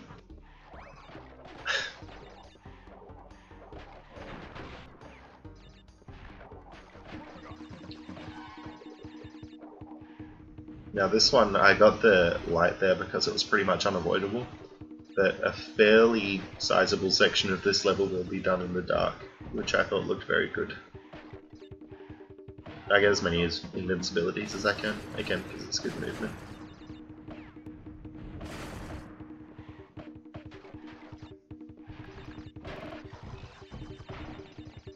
And even with invincibility here, hitting the boxes sometimes is still really difficult, because you go to a massive stack of boxes and you might only hit some of them.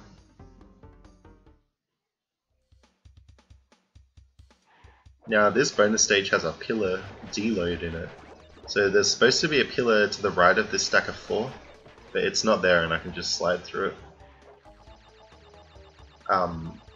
Yeah, I was lucky enough to be able to get that in the TAS, and doing slightly different movement caused it to load again, so I had to do some very specific movement through there. And yeah, it obviously saves a bit of time, the deload. And yeah, this section's in the dark, which is lots of fun.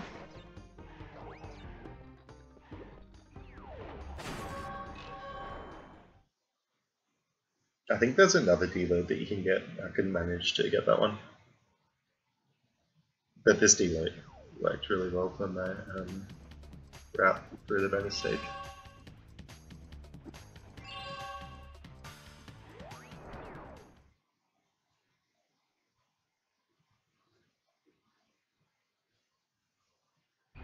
One other thing that I should mention is it's best to leave so there's 5 levels in the warp room, it's best to leave the 4th and 5th one till after the boss to do the time trials, because the buttons are moved slightly closer to you.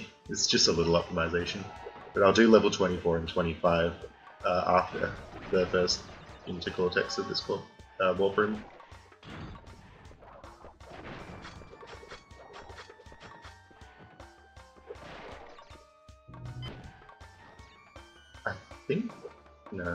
I think that's one of 2 Fruit Bazooka uses in the run.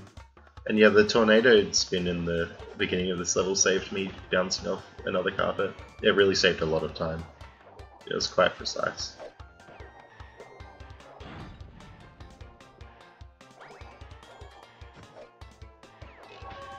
When I come back on this platform, there's a big lag spike, and I actually use it to kind of clip through the corner to my top right when I come here. It's just a more direct path to the boxes. Yeah, so I clip through that corner with the slide. It's kind of hard to notice sometimes. And this level coming up is my favorite bonus stage in the run. I was really happy, and you have to kind of know what it's like, RTA, the strat that they use, to kind of see how much different it is in the TAS.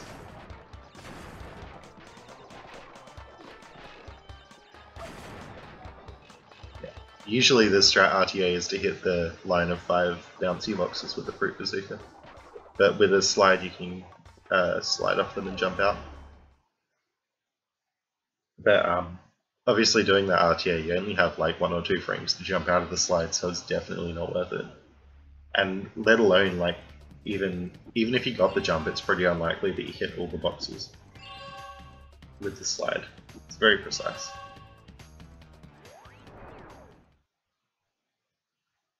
So yeah, this is the next pass through the time trial, and I had a bit of a dilemma with this level because you saw I had to use the Fruit Bazooka earlier to hit the box and then go into the death path, but there was no boxes on the death path. So what I could have done is I could have done the normal pass. I could have got all the boxes, and then I could have gone on the death path in the time trial. But well, because you get an invincibility right before the death path here, so it would be a waste to do the death path in the time trial. So I opted to just Fruit Bazooka the other box and take this invincibility through in the time trial instead of the death path.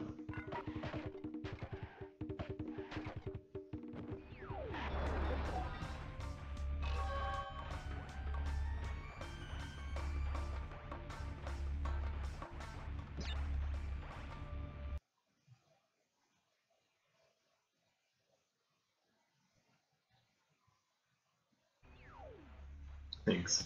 Yeah, I was pretty happy with the carpet slides. I think the lag spike helped as well.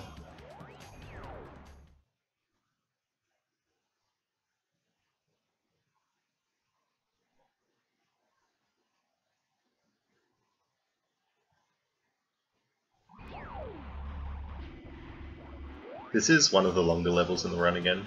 You'll notice that I got moving straight away when I entered in the level, and that's because in some of these Warp 5 levels, they phase crash forward at the start of the level, so you can actually do a slide.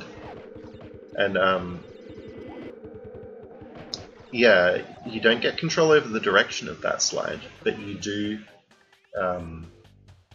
yeah, you do get to slide and jump. So you get further in the level before you gain the real kind of control. But you kind of go in a bad angle, so you have to fix that after. But yeah, it's a little optimization that's really nice to do.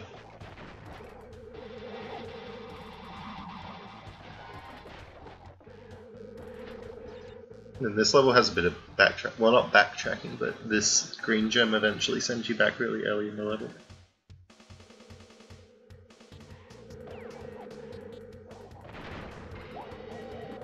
And I think those zappy laser things are global cycles, but it's fairly easy to just jump around them. So even if I get a bad global cycle, it doesn't matter too much. Alright, here, so this bit's, I like this bit, so eventually I'll Fruit Bazooka the other silver box that one silver exclamation mark box that's left. When I come back here, I'll do that. But I fruit bazooka on the conveyor belt, so while I'm bazookaing the box, the conveyor belt is pushing me forward. So yeah, you make the most of that time in the fruit bazooka.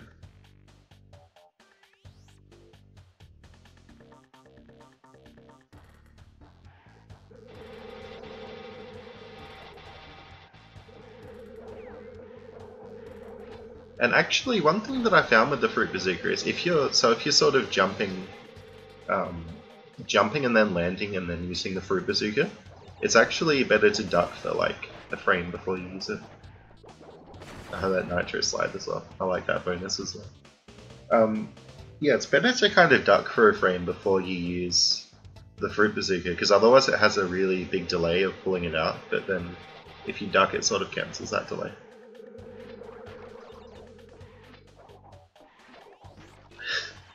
Yeah, the nitro slide. I could see a nitro jump, but even then that's pushing it a bit.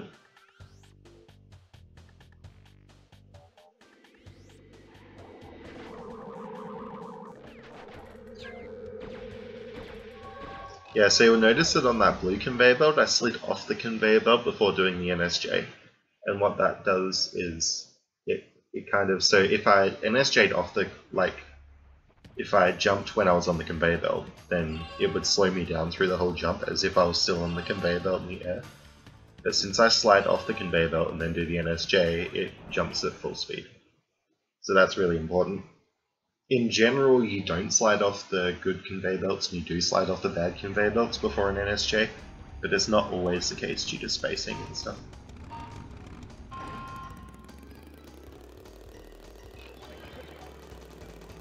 And sliding off does extend your slide by probably like 2 or 3 frames.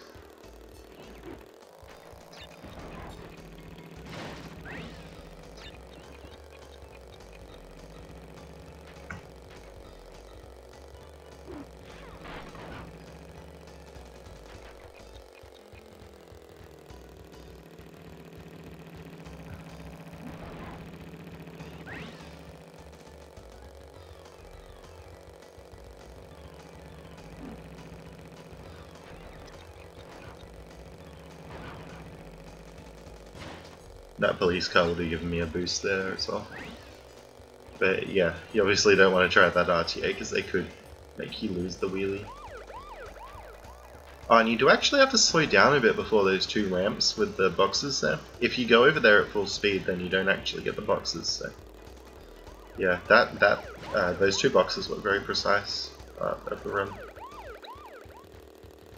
Rather than slowing down before the ramp, I try and slow down once I'm over the ramp.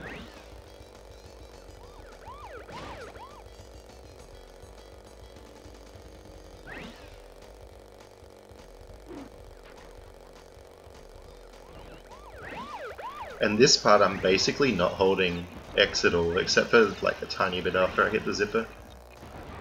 And the reason for that is, yeah, when you lose the wheelie, it's best to not hold X again straight away. And that goes for when you go over a ramp, so yeah, basically you don't hold X over those jumps. If you press X, your speed goes down faster.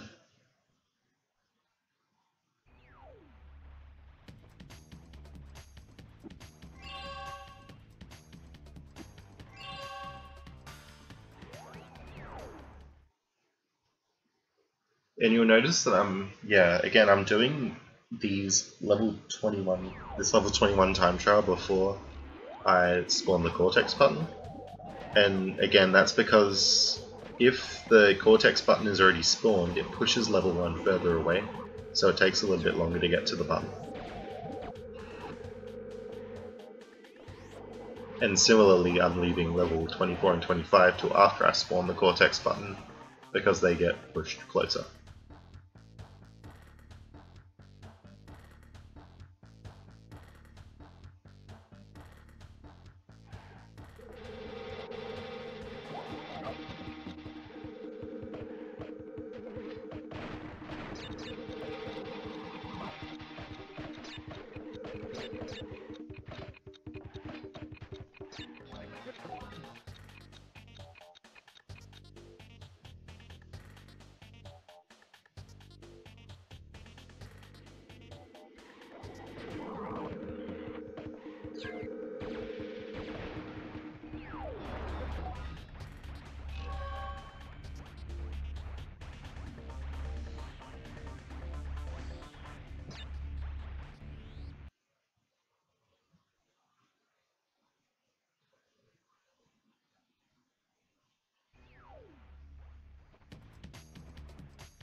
Now here we go with Mech Bombers. So yeah, this level I was a lot happier with than Bye Bye Blimps. This one again has a death abuse.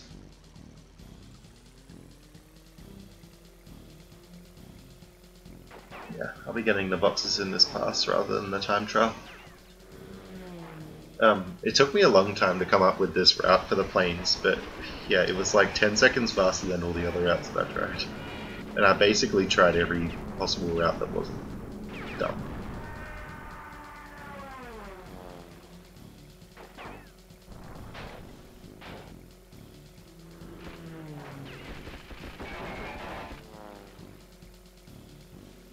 Oh wait, no, I'm thinking of the, yeah, the time trial one was 10 seconds faster than the other one.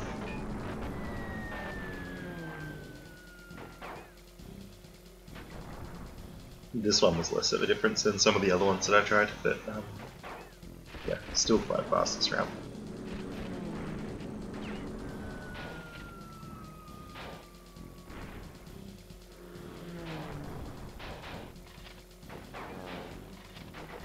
It also kind of has to do with how I'm lining up for the death abuse as well. Well, there was so a lot of the testing that I did was restricted to any percent. When I did the any percent TAS, I figured out a lot of this stuff. So TASing all the levels there, yeah, that took so long. But one way that I could test routes really quickly and get it down to the set that I wanted to try was basically I set all the planes to have one-shot kills, and then I did an RTA basically, just to get a rough idea of how fast they all were. And then I decided which ones were good and which were bad. Because if, like, by the time I hit one shot, the TAS can probably hit 10 shots to kill them. Okay, now we pause exit out of Cortex, and the reason for that is basically it just makes it so you can get into all these other levels again. Because before it was just the Cortex button, you couldn't get into level 24 or 25. So that's why you do that. I could beat him once and get the running shoes, and it would save a little bit of time on movement, but it definitely wouldn't be worth it. Alright, this time trial has my favorite global cycle thing in the whole run, where I almost get crushed by a door. And it's coming up very soon, so yeah, this door is very tense here. This next door coming up. Yeah, it's just a bit close. To make that door cycle, I actually had to bring up the HUD with all the boxes and lives and stuff, and that caused a lag frame, and the global cycle the global timer doesn't tick up during lag frames, but you do move during lag frames. You don't move as much, so it's not worth it. Like, you shouldn't be causing lag frames all the time, but you do gain a little bit of speed over the global cycle.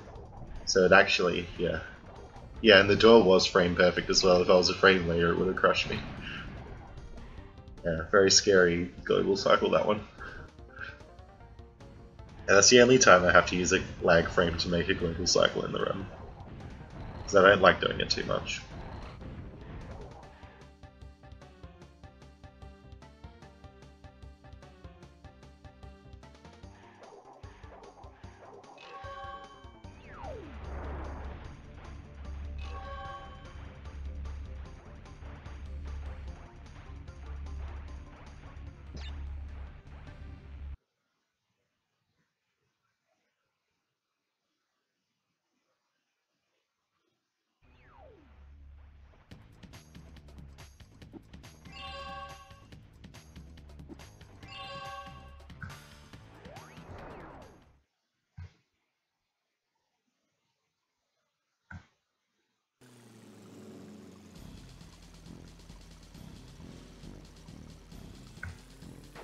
Alright, this is my favorite flying level that I did in the run, just because it was, like, the route ended up really nice.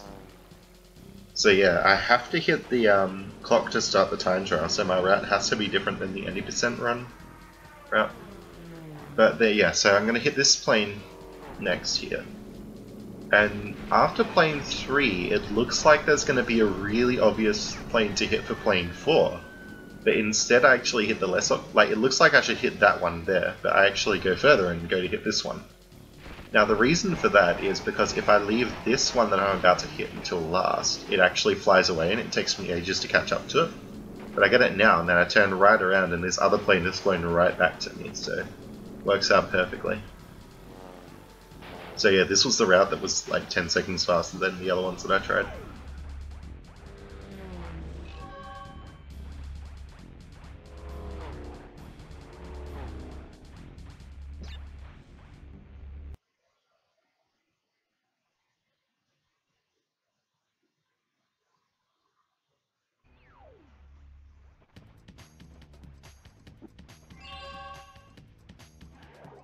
Okay, am I just going back to tidy up some of these secret warframe ones?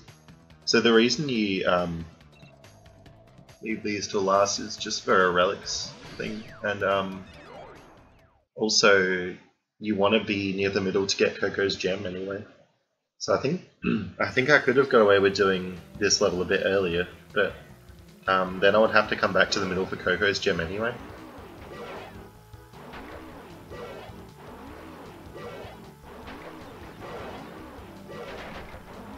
It looks like I'm not really hitting any of these boxes, but their hitbox for the plane hitting them is very big, so...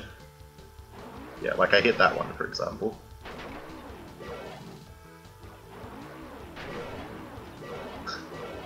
Yeah, the time trial clock has a massive hitbox as well.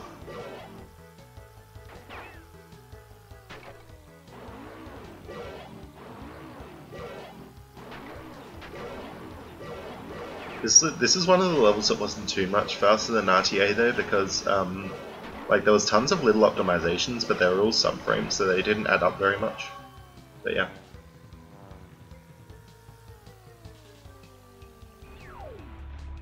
Thanks. Yeah, I would have liked the time trial time to be a little bit lower, but the fact that I had to get all the boxes added a bit to it as well. But you know, not too bad that time. Got one more level before Cortex.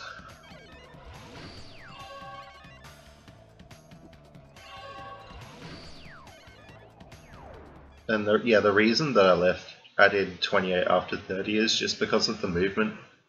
Because you're a bit more left, so you're a bit more left after you come out of the level, so going to level 28 makes more sense. This level actually, yeah, has some different strats than RTA. There's one part where I keep a wheelie for a little bit longer than they normally would. When you have a wheelie, you can actually press the brake button and it slows you down so that you can turn a little bit tighter, but you don't actually lose the wheelie. So I use that in this level. This is the only time that I do use that in the run. And yeah, I think that's a whole jump that... No, maybe there's... No, I think there is a whole jump that they don't do RTA.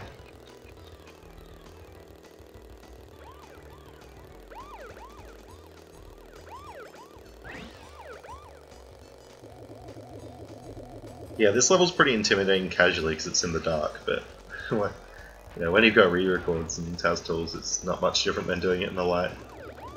Except that it's just a bit more annoying to TAS, because you can't see everything. Same thing with bug light as well. Okay, so I think the extended boost is coming up after this turn. Yeah, it's this one. No, it's not this one. What am I thinking? Must be later. Yeah, bug removal would be good.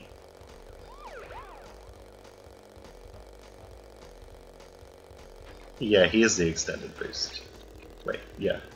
Yeah, here it is. So you'll notice it goes pretty slow for the boost, but yeah, you do take it through there and get full speed.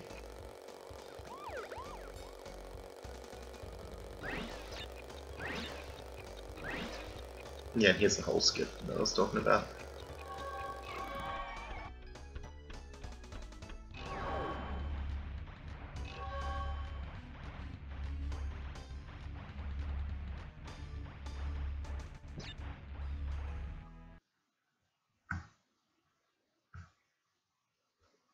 Alright, so we just get the gem from Coco and then we're off to beat Cortex.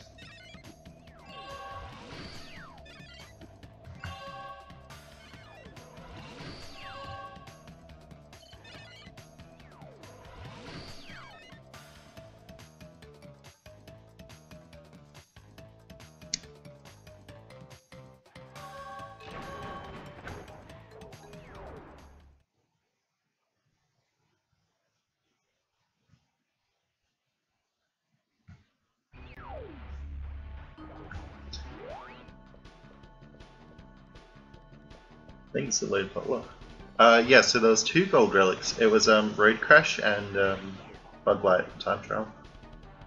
I think I could have avoided the gold in Bug Light if I got some more Time Trial boxes, but yeah.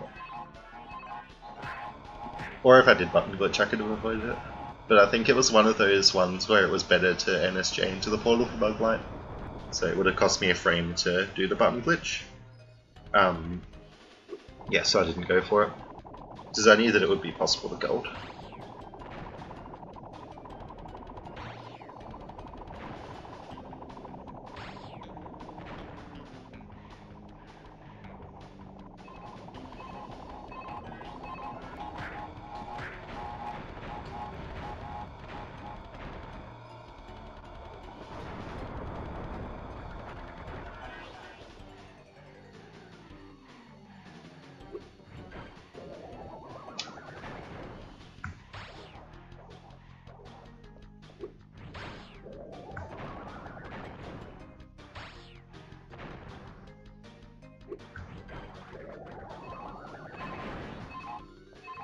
Yeah, I streamed a lot of making this TAS. Not every single level, but a lot of it.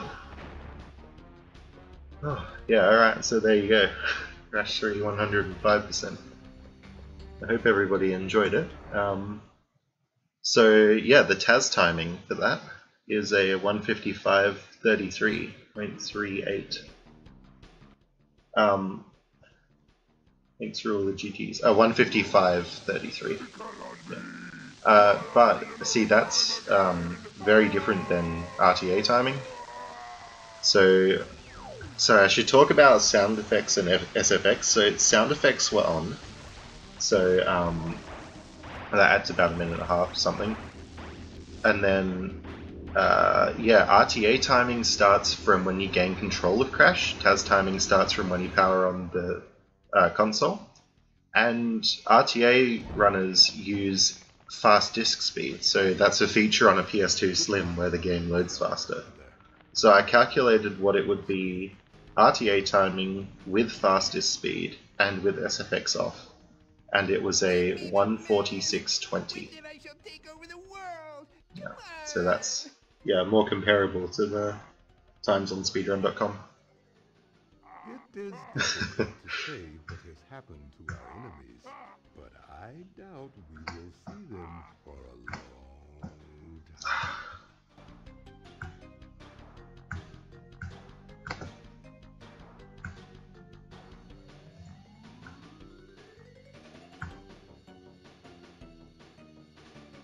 So yeah, I'll put in the chat. So I've submitted this to TAS videos. So if anyone wants to leave feedback and they have an account there, that's the best place to do it. And in there is a YouTube encode.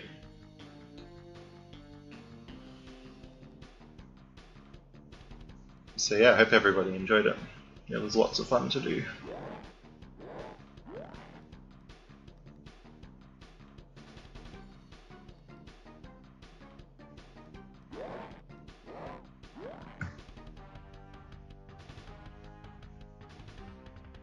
Thank you.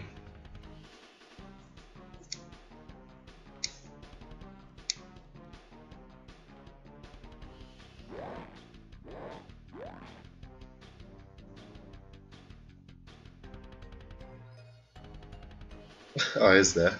Yeah, that would be.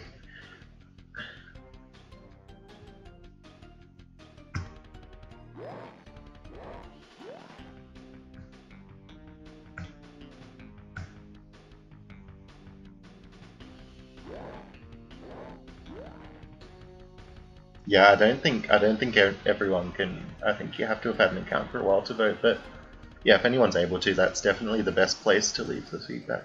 But yeah, I would really appreciate it if you can leave it there. But I know that not everyone can. And yeah, if not, if you scroll down a little bit, there's a YouTube encode on that page. In case you want to go back and look at all the tricks that I said, oh yeah, there was just a trick here that I forgot to mention before it happened. So yeah.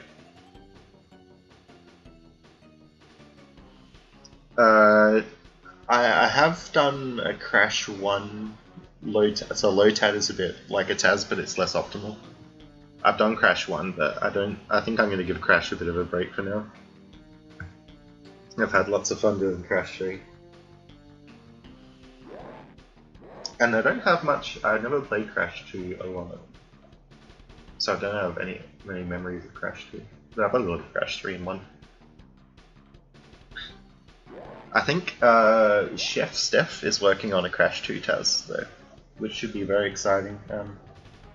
That should be coming out fairly soon. I think he's in one of the, like, Warp 4 or 5 as an 80% TAS.